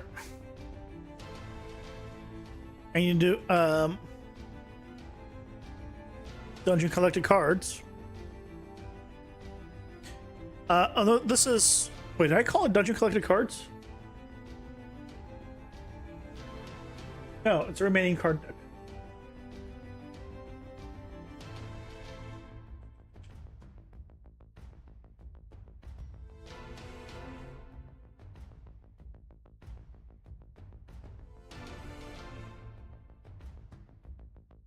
It's fine. You just don't want to use the thing you make. Perfectly reasonable. I mean, to be fair, yeah, and nobody wants to use the things I make. That is true and real.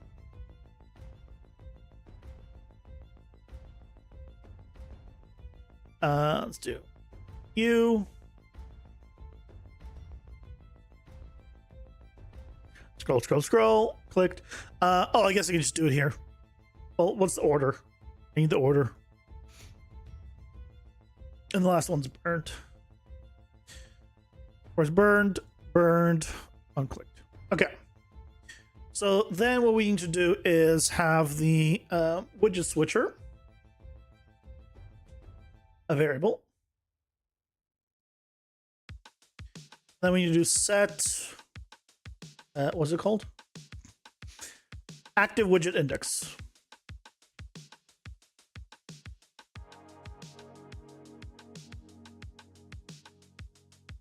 Yeah.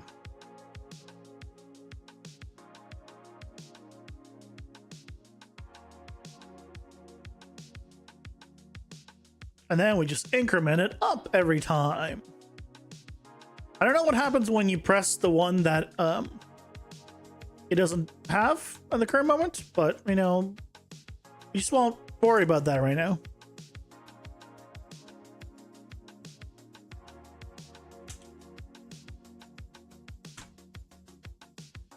Just don't worry. Be happy. Okay. Now let's test this. Now that we've plugged it in, there's a chance of it working.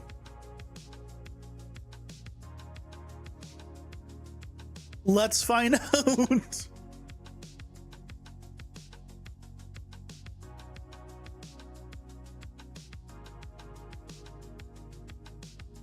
Okay. So this is the... Great. That looks great. Second one disappears. Yep. Okay. So that part's working.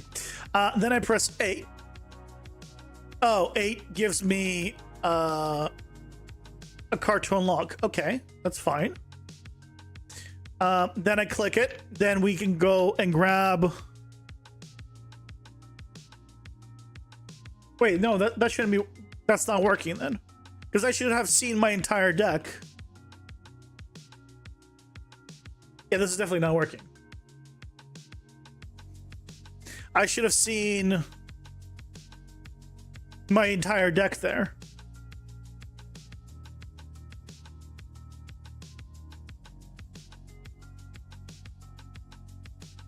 Okay, first of all, let's go ahead and... Can I just modify all of these at once? Yeah, it seems like it. Change hover to have the right dimensions, and then so does pressed. Okay, now they all have the same dimensions. Okay. It swaps between them, so that's working. This...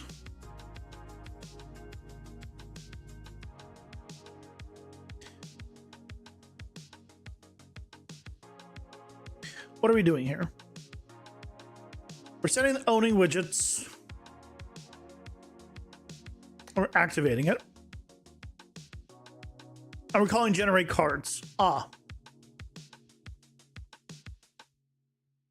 Okay, so we probably want to do something similar on this.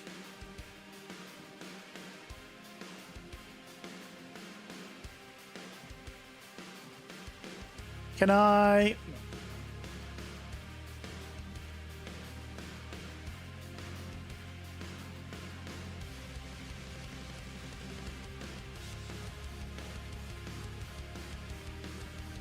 do this. We don't want, and we want to call generate cards on it.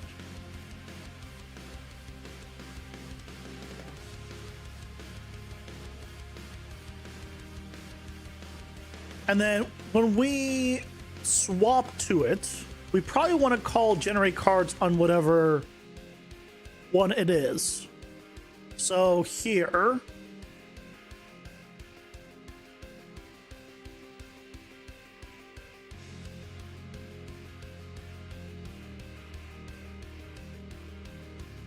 we don't need to regenerate the collected cards every time.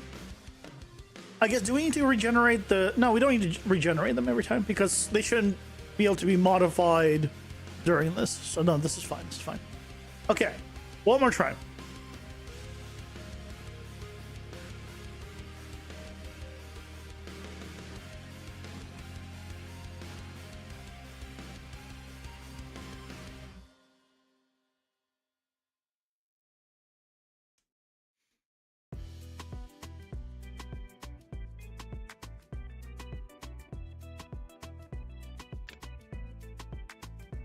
Okay.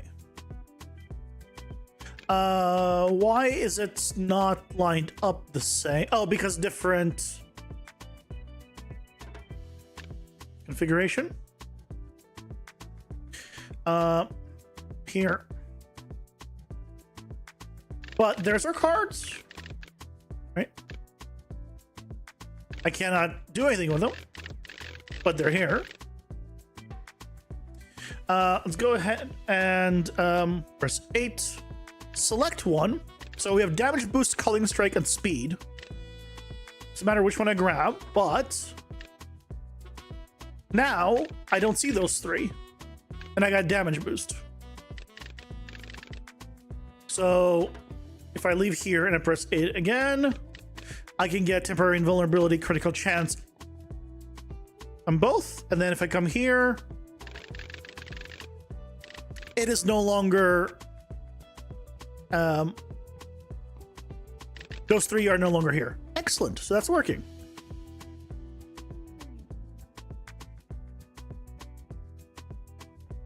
That's working really well.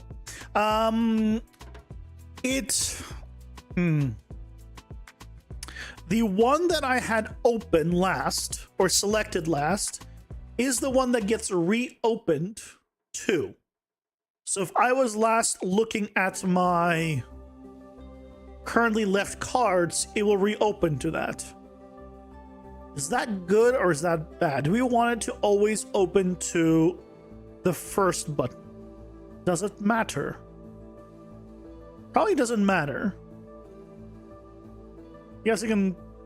If you want to focus on one, you can focus on one, and you can always swap to the other ones. I think for now it's fine. Okay.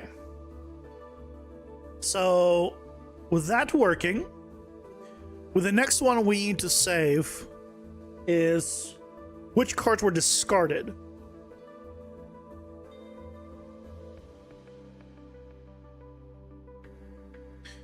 So ads are here, pausing for ads.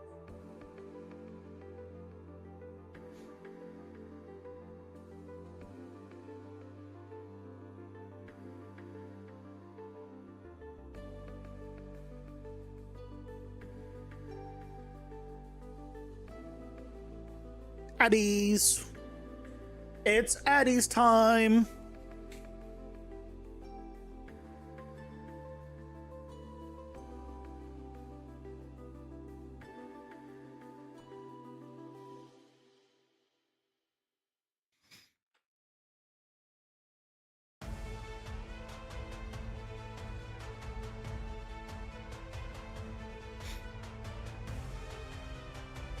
Everyone loves the Addies. Right, Twitch? Do it because everyone wants it, right?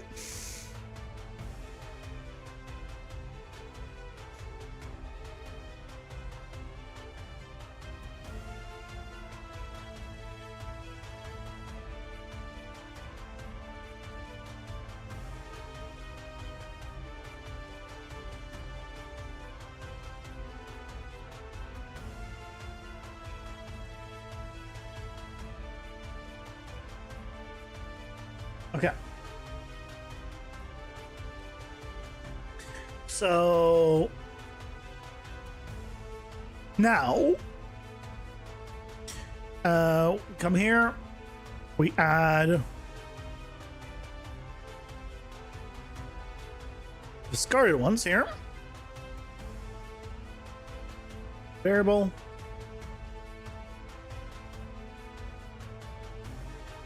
And then we do the same thing for it. I'll probably make this a function, so we just plug.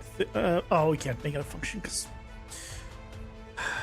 even though the variable is called the same,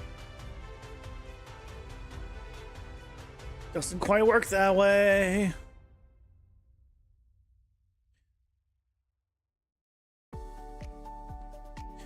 It is only all unique.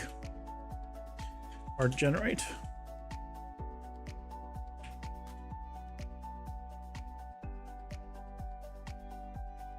I might put it all on one one widget in the end, but for now this will be fine.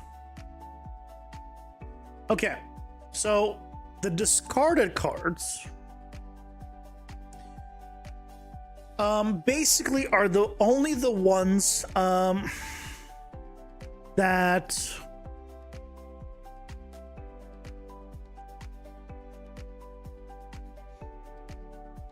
you don't select.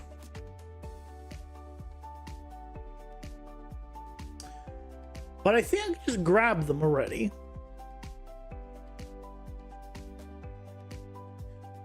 Get game mode. Get discarded cards. Because I already have those.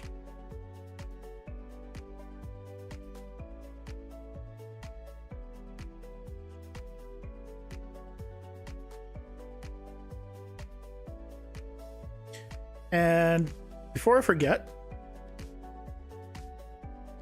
in here, let me copy the padding for all of these.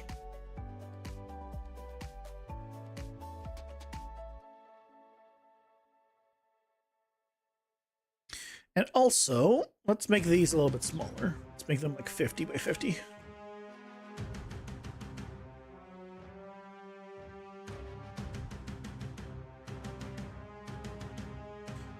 And how do I make them vertically aligned? Because they're not vertically aligned. I guess I need to add padding probably top and bottom. Or I guess padding on the top, because I don't really need padding on the bottom, right?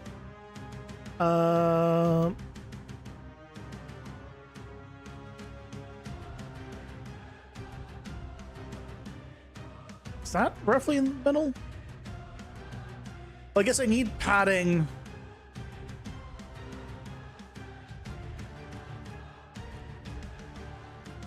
Because otherwise, this one will be too high up. We don't want this one generating too high up, so actually need more.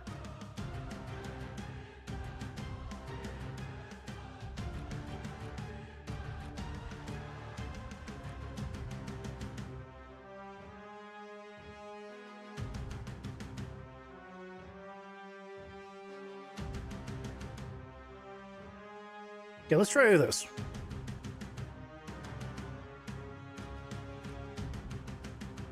Yeah. Let us go.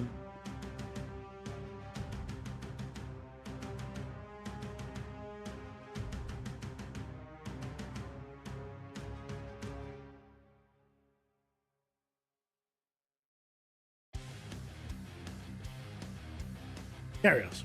Okay. There's our deck. Oh. Same position. Good. Nothing discarded. Good. So now...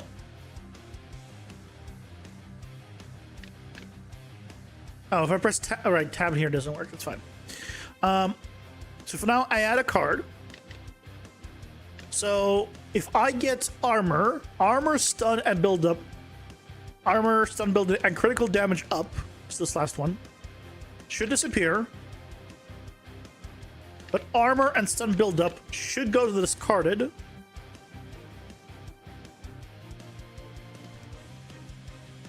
That's what I have. Armor and stun buildup is now in our discarded. Okay. Good. So this is working. Now the next thing is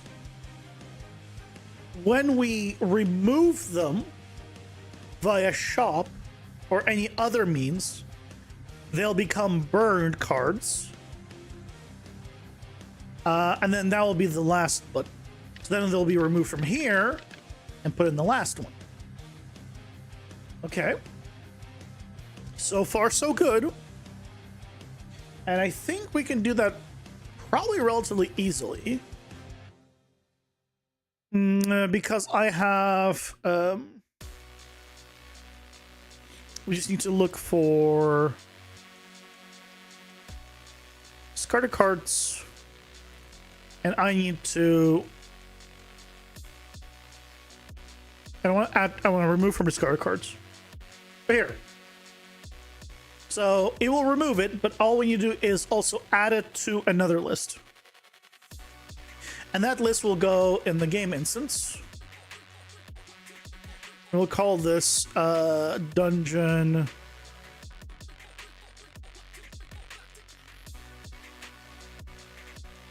burned cards. I don't know.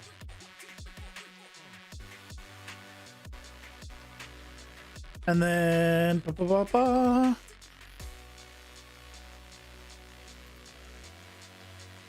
here when we do the reset, we're going to clear it.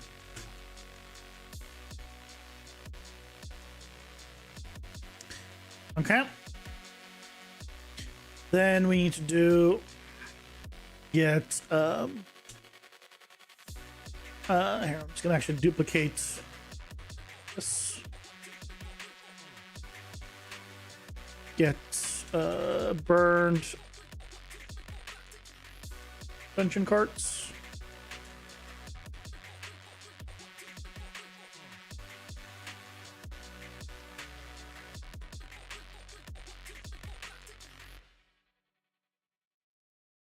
And we also need to do a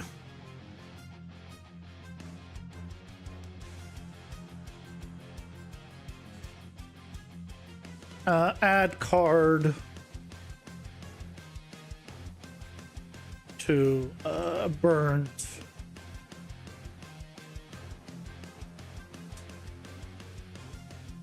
or I guess add to burned cards.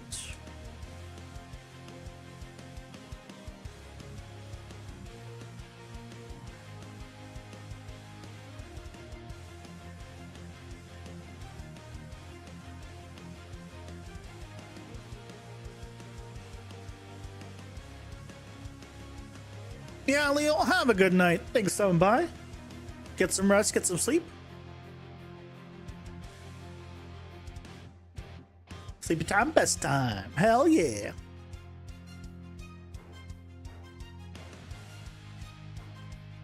And now in game mode, we just do gets game instance and add to the burn cards. So whenever we trigger the remove from discarded cards, it'll automatically also add to the burned. And that should take care of all of the sections, pretty much. Only thing left to do is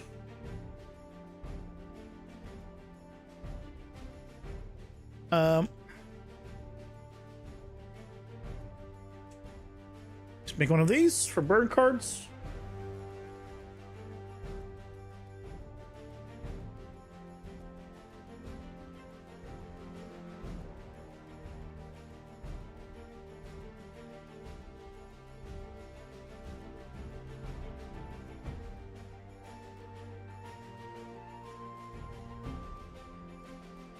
And we need the same thing here. Set owning widget.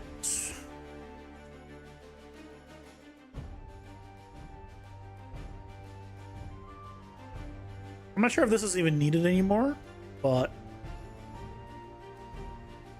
I think I've changed how that works, but for now.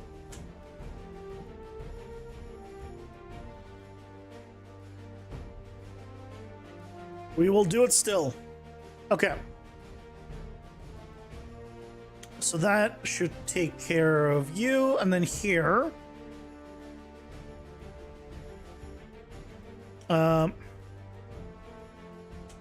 Get burned. Oh, that needs to change what it says.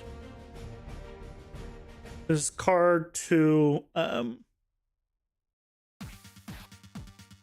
burn, and then this is get burned dungeon cards. Burned dungeon cards.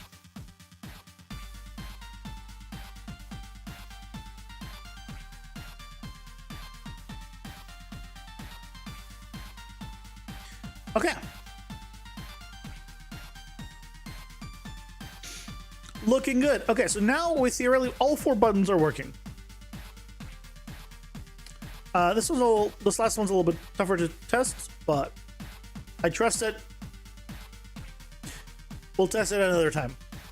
There should be no reason for it not to work. Let's make sure that it swaps to all of them, though. Should.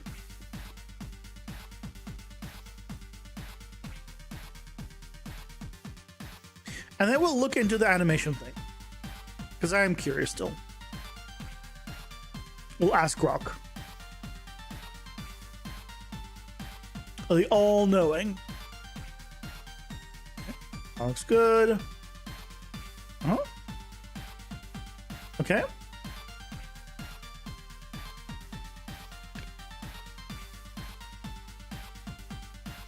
Yep. Cool. Okay, we can swap between all of them. Good. Okay, so that's working.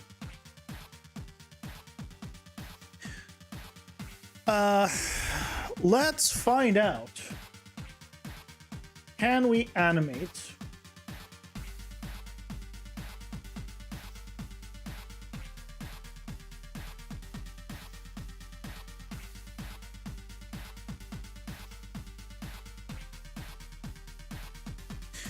an Unreal Engine 5 UMG? I have a button and I want to animate the... Let's give it specifically what we want to animate.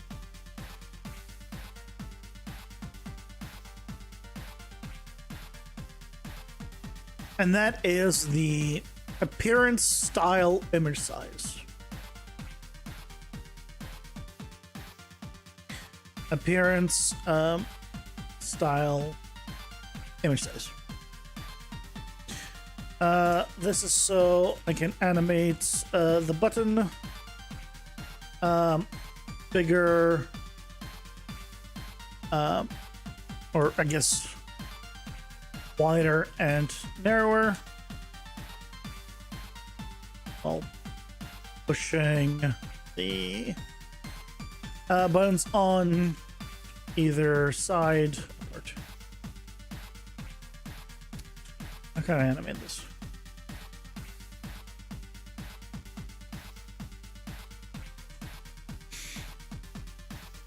Let's see. This must perform way to animate the buttons shrinking and width. Just animate size X of the button's image or border and size a size box. Ah. So you don't change the button, you change the a size box. Let's try it. Size box.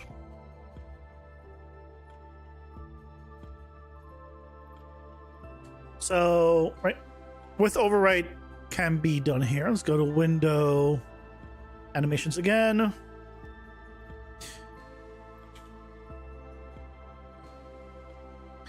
Let's go and add the size box.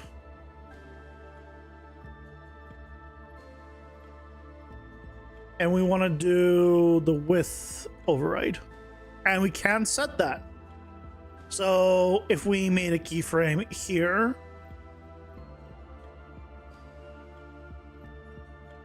and then half a second later, we made this 300, 200,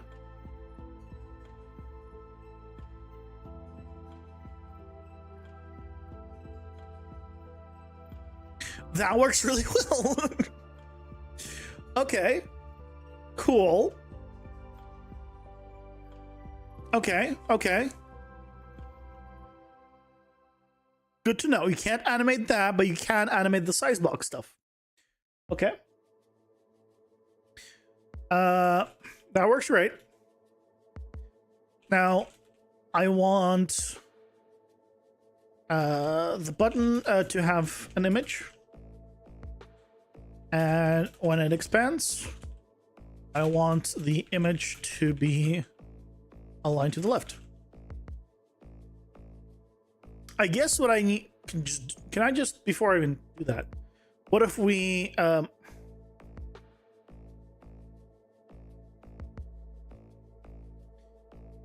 test an image real quick? Can I put it underneath the button? I can. I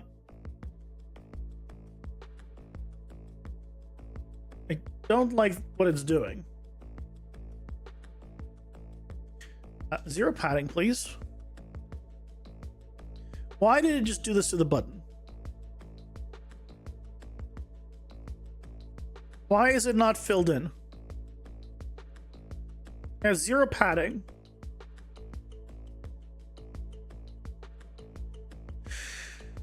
I hate UMG.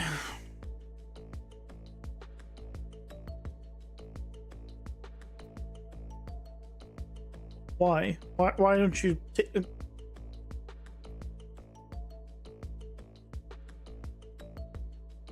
No, that's the padding of you.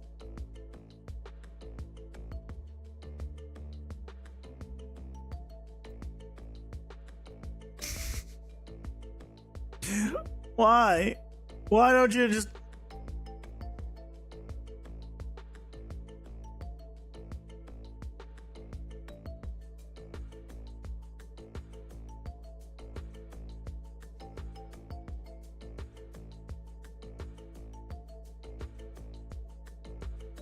Why the width?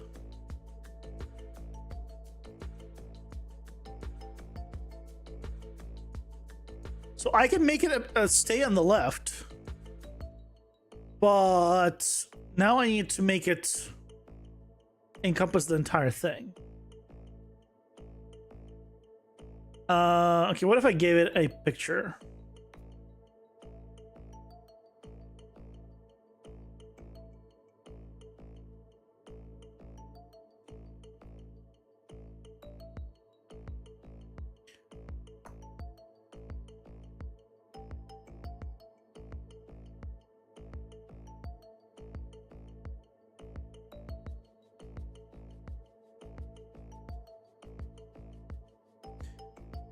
It's not working. Why is it not working?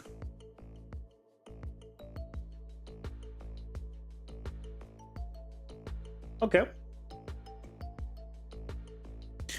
On the button, I have an image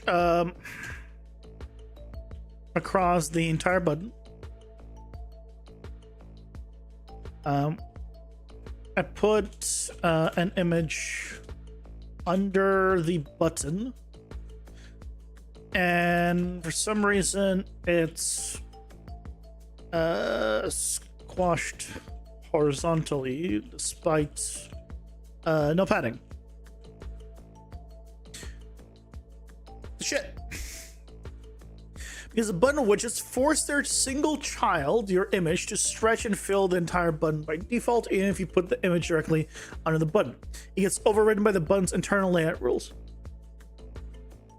3 reliable ways to make an image cover the entire... Okay, press fix. Use a border instead of an image.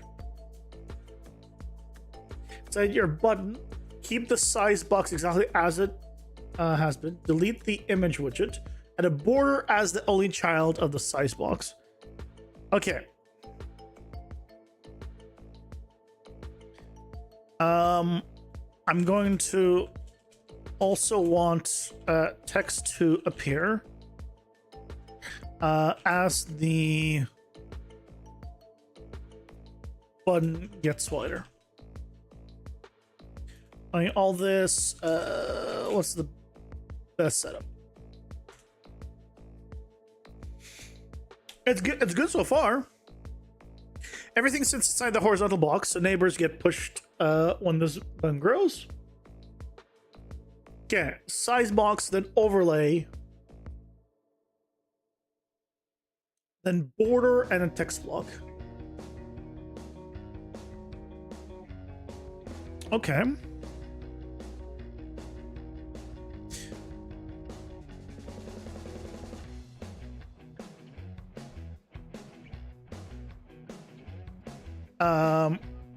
Let's do a horizontal box as well. And then here we can do a border.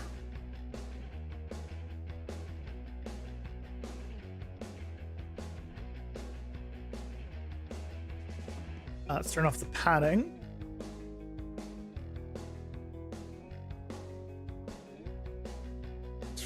Find an image, any image, you.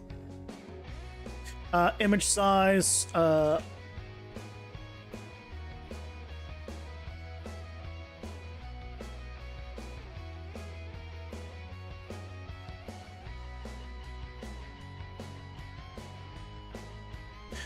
Or is it? Bill? That doesn't seem like it's working.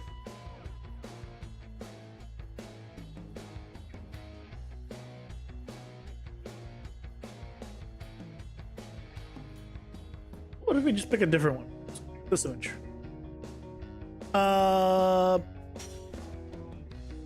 Okay, what if I just put it inside the overlay? Does that matter? No, it's... Why?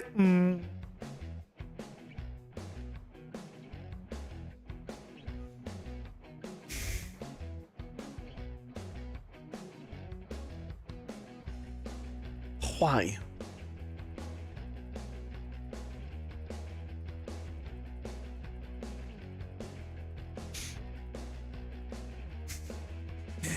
Why?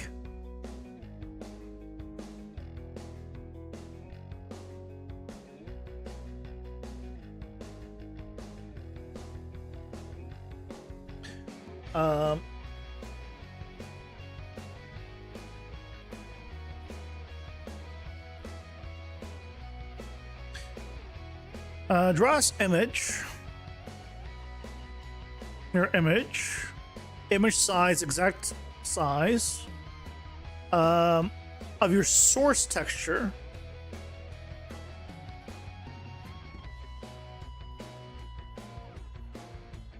A53 by 13.4. I closed it. I know I wasn't supposed to close it. Oh no, it's fine, it's fine, it's fine.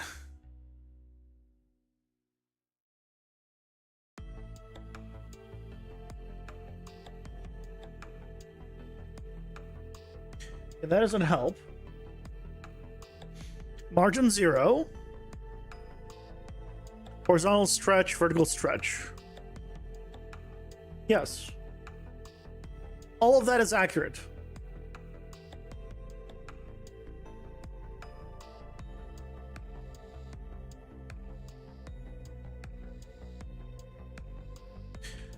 I followed the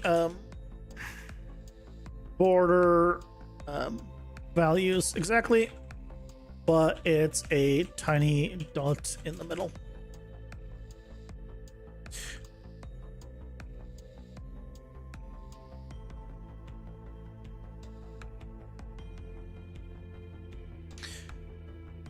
You left image size on the border set to 00 or 11. When draw as image, not box. To the border and the details appearance, brush, image size. Yeah, that is set.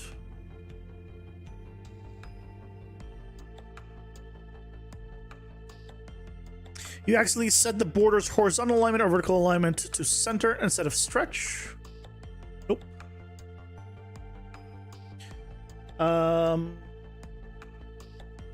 Image size is 1K and all alignments are the rightmost stretch.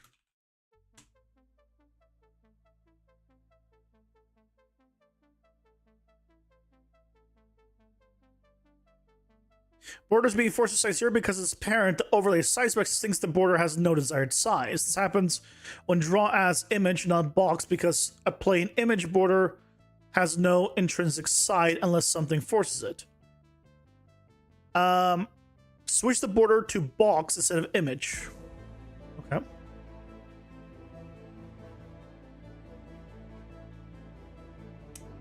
Didn't do it.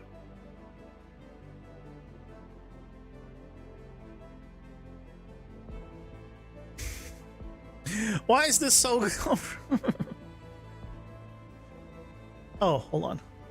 Oh, god damn it. It's this thing. It's the overlay. Okay, hold on. Now we're getting somewhere.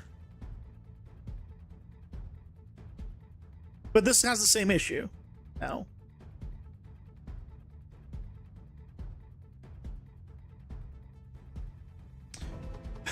Okay.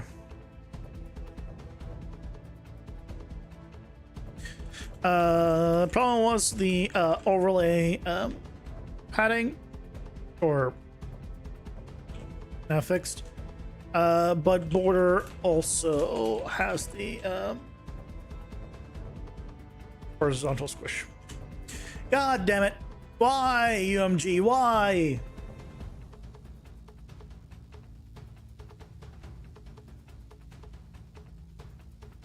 It is set to no tile.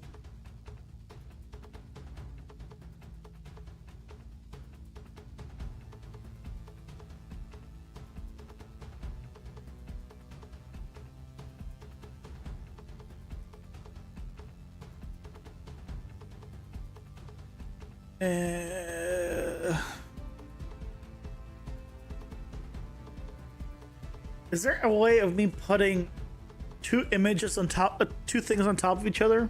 Can I just somehow put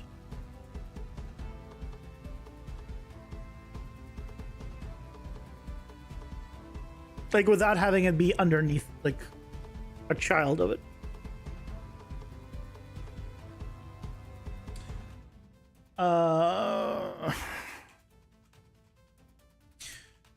Is there a way of putting an image on top of the button without it being a child of the button?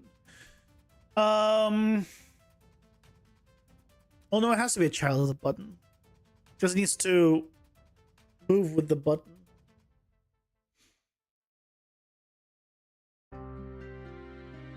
IDSIA here, posing for ADS.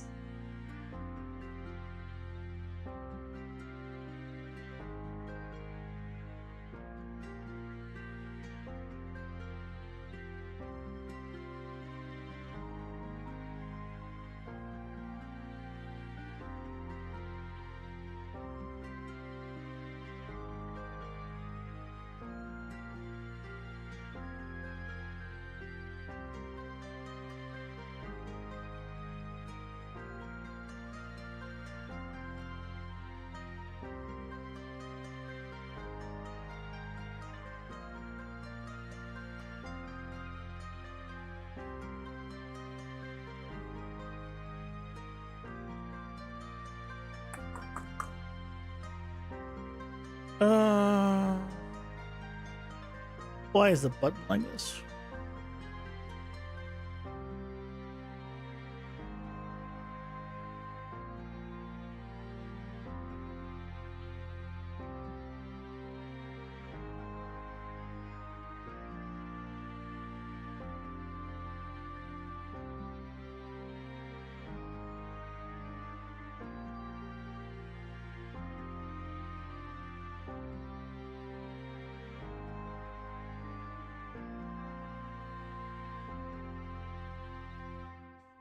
Why is it like this?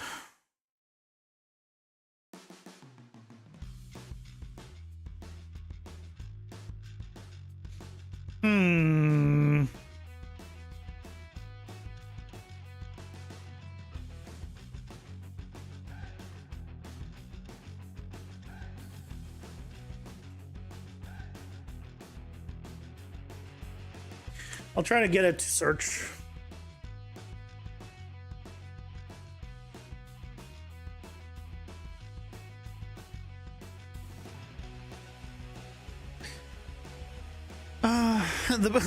What people say, the built-in border box tools are terrible without the 9 slice. Your image stretches weirdly when squished to fit instead of only expanded. Someone with a button background said it stretched, set the texture group as UI, but yep, didn't change anything. And your border appearance brush dry ass box.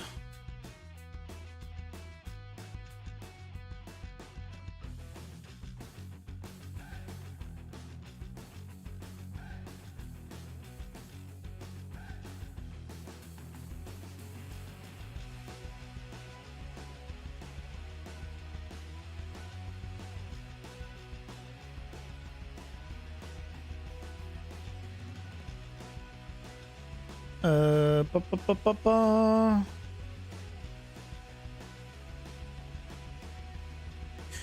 Oh, wrap it with a scale box.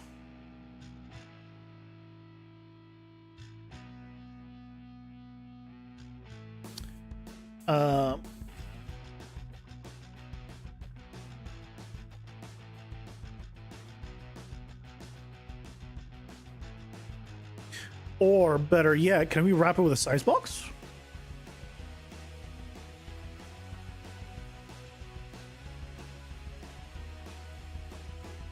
No.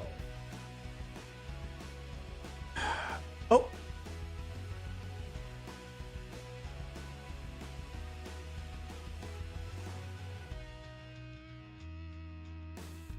Oh. Oh, but I give it. It's not. I can't. I need to move it along now, and I can't.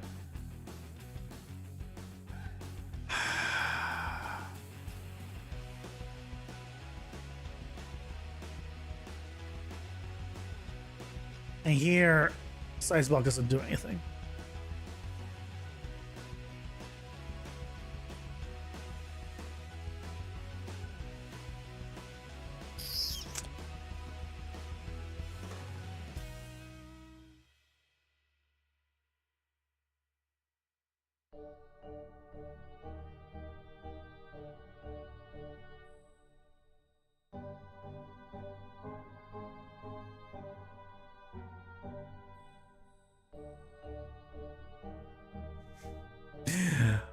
Oh, why?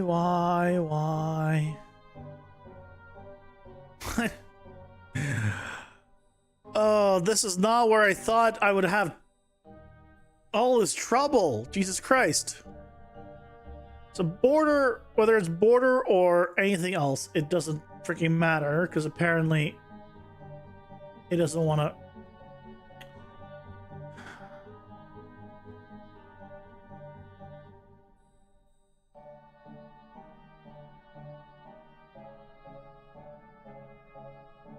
I genuinely don't know why it's designed this way. Anything on the button that can do this or change this.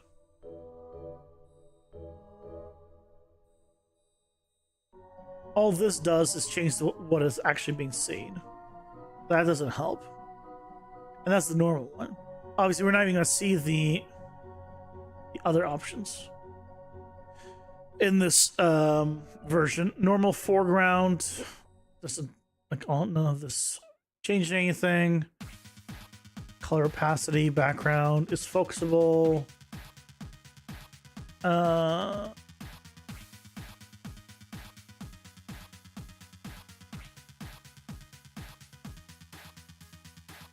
Rendering.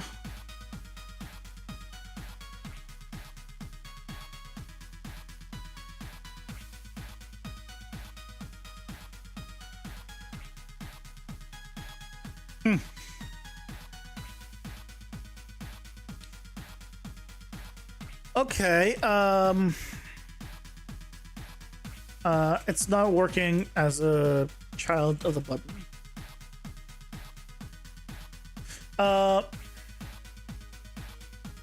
What happens if I try to put text underneath it? Instead of an image, just for shits and giggles at this point.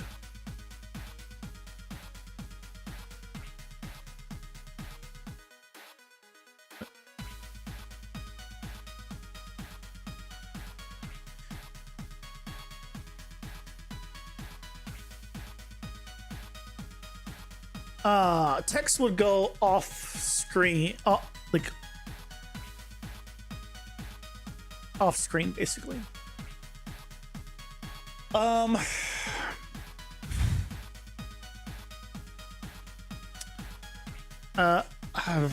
do you mask text to only show where it's overlapping the button? So if it's off the edge, then it's not visible.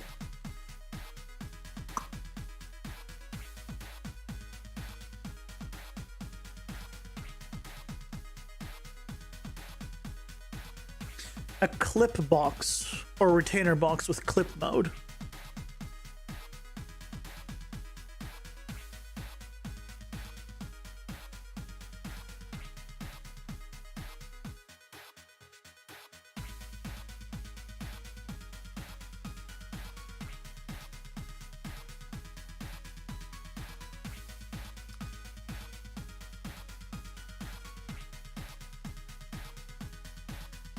Oh, that works really well, actually. Okay. So that part can work. Well, how do... I see the image. And I just need the image.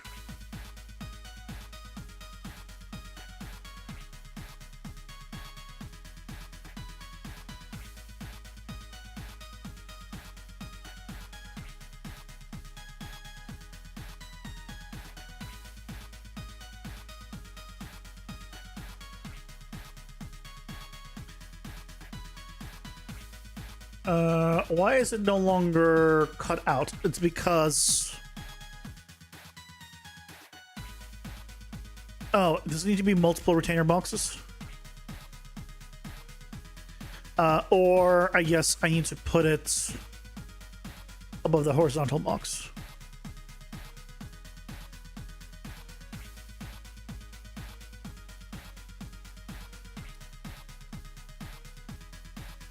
Yeah, so that's what needs to be done. It's actually that the image here isn't even... Okay, so now this is the right size. But it's not... Right, it gets squished here.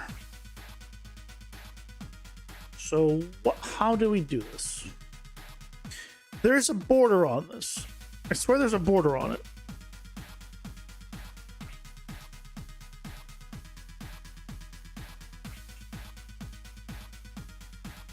But there isn't.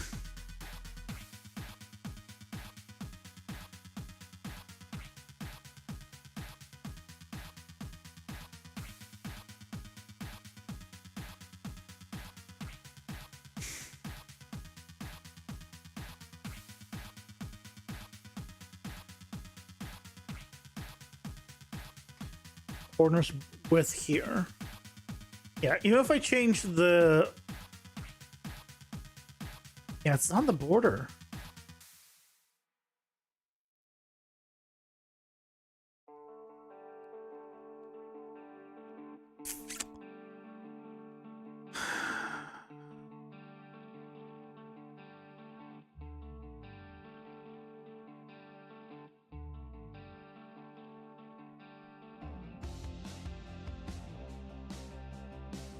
What I could do is separate it to a different section and then animate. Oh, but the whole retainer box thing kind of.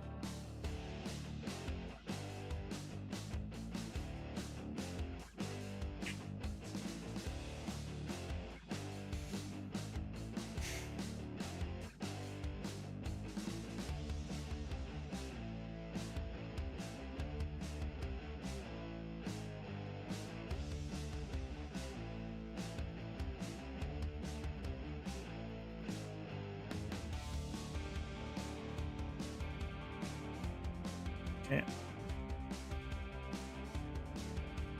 Zero padding here is just surrounding padding.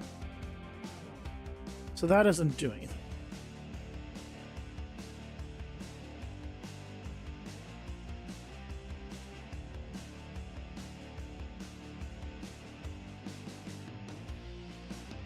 Overlay.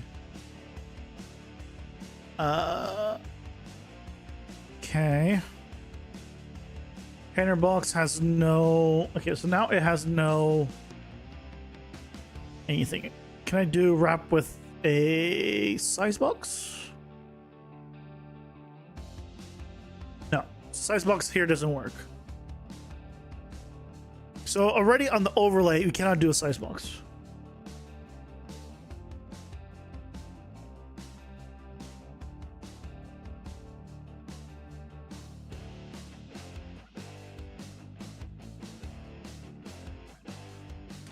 Right, even though we've said 0, 0, it doesn't actually do anything.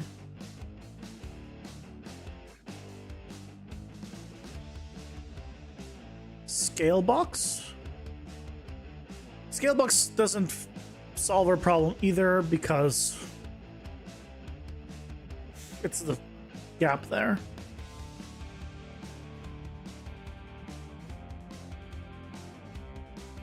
We're so close. God. Oh, but I hate UMG so much.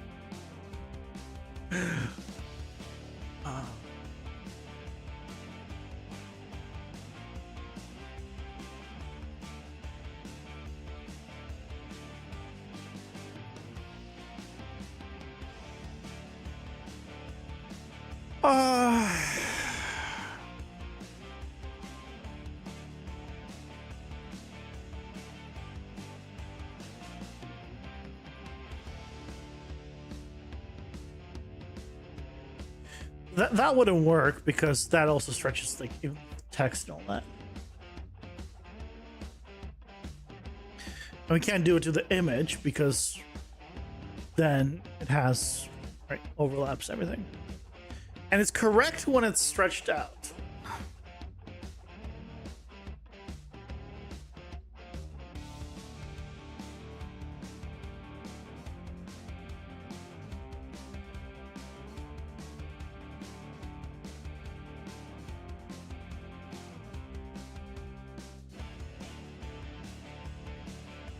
What am I... See, for the other ones that I do normally, I just have...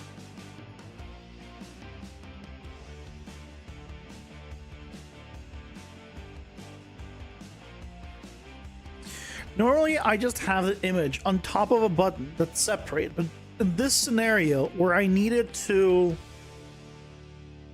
align itself and do all of this with the button,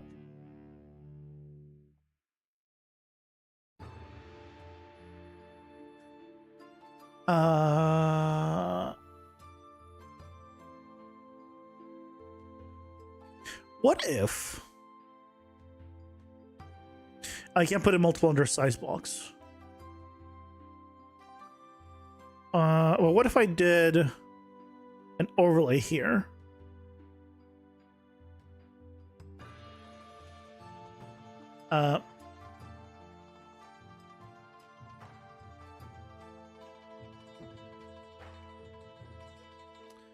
And then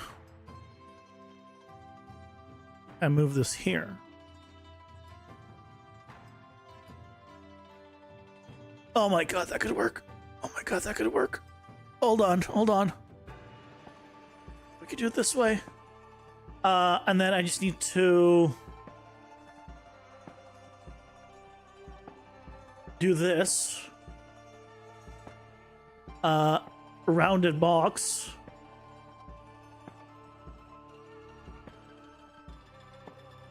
And then just give it an image. Something.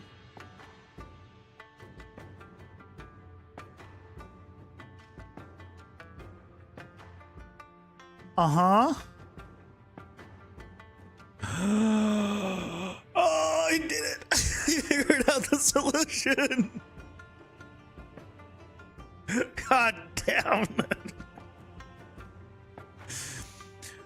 Okay, here we need to align this vertically and then probably give it some padding on the left.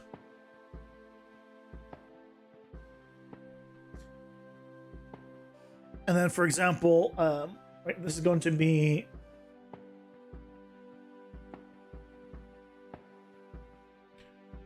remaining cards. If I made this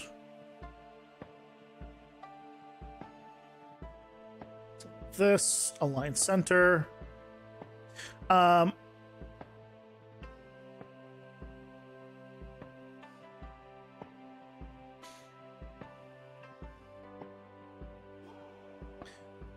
Or I mean, I could make it. I guess we have plenty of room horizontally, so.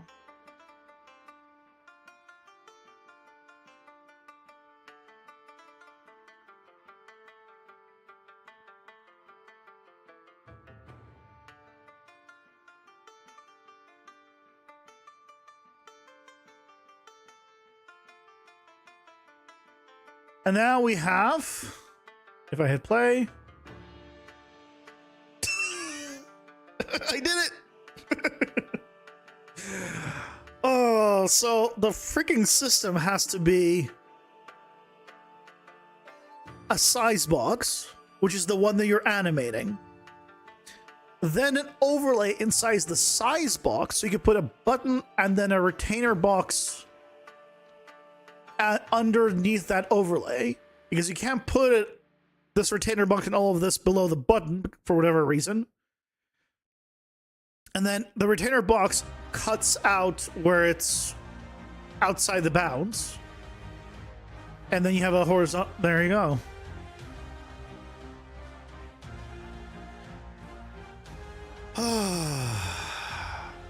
Dear God. That was too much.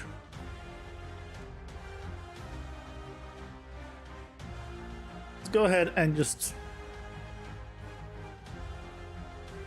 change the values on these.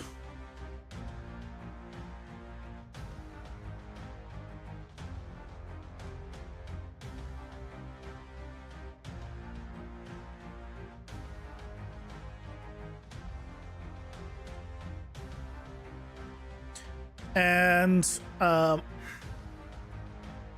now, when this is clicked,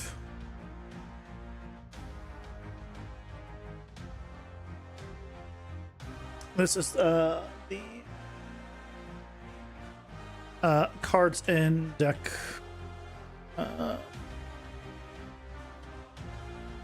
Select anim. I don't know.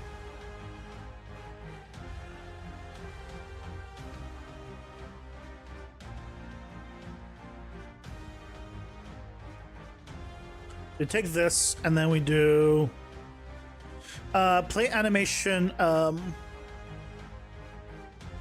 forward. Restore state. Restores widget to their pre-animated state when the animation stops. No. We want to do forward. And then we want to do is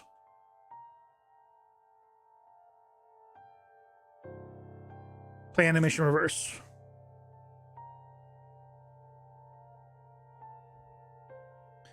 On the other ones. And we'll see if we need to check if its position to see if it needs to actually do this, but let's test this.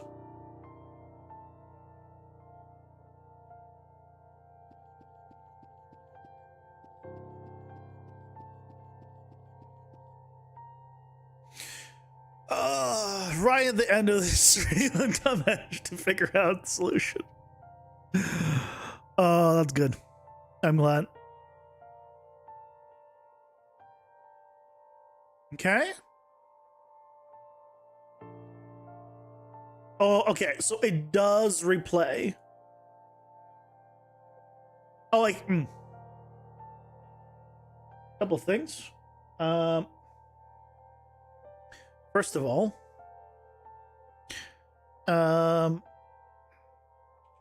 visibility, not visible.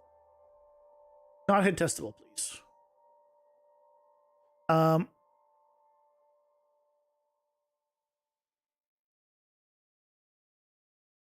hit testable. You're going to do self and all children. Okay, that should help with you. Why could I not hit? Oh, I couldn't hit it because it was overlapping on all of them. So basically, it needs to.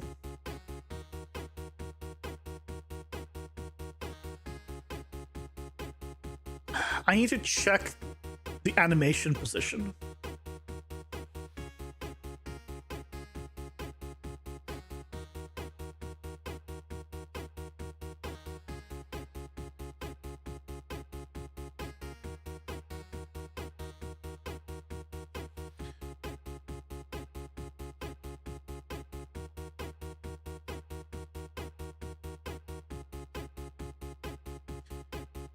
Yeah, we can do get animation current time and get animation get end time. So using this, we'll be able to tell it to only do it when it needs to. So if the current time is equal to the end time, then do this. Close second.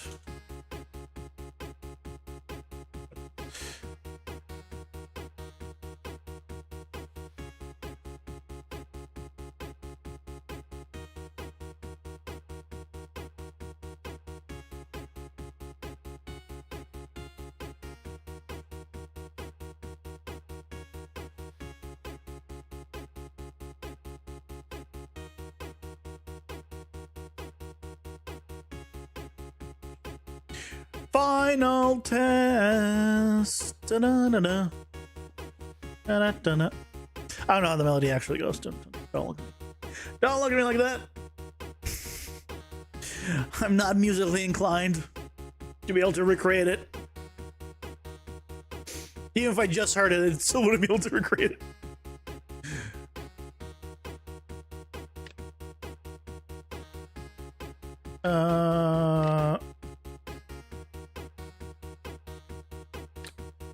Okay, well, it doesn't quite work.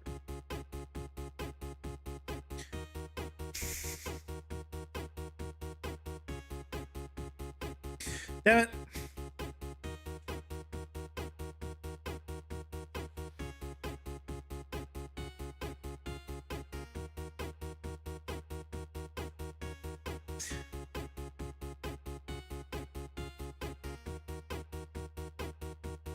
Why?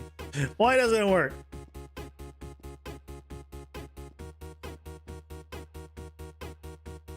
Also, I don't know why it's open by default. That's a different thing. Probably because I have it scrubbed on the right. If I moved it to the left, it probably would start there.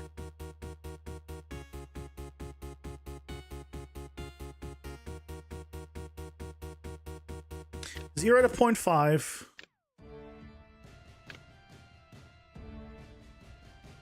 Why is it 0 out of 0.5?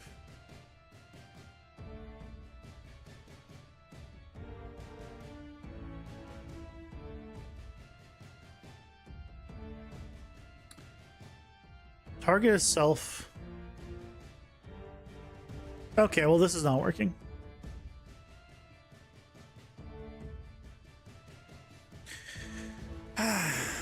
Yeah, I don't know why this is at the final value, because it's not here.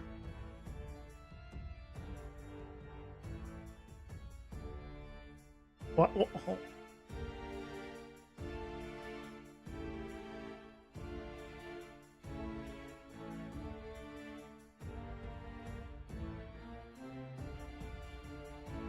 There you go.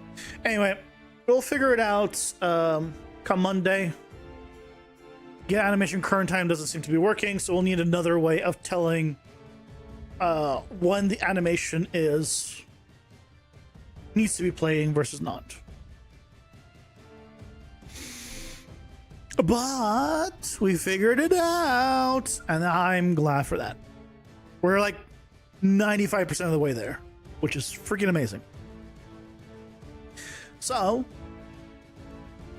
new video coming. I don't know what that was. New video coming Sunday. As always. More PCG goodness. And we will continue this adventure on Monday. So thank you guys so much for watching. Hope you enjoyed. And I hope you all have a lovely weekend. Have a good night, guys. Bye-bye.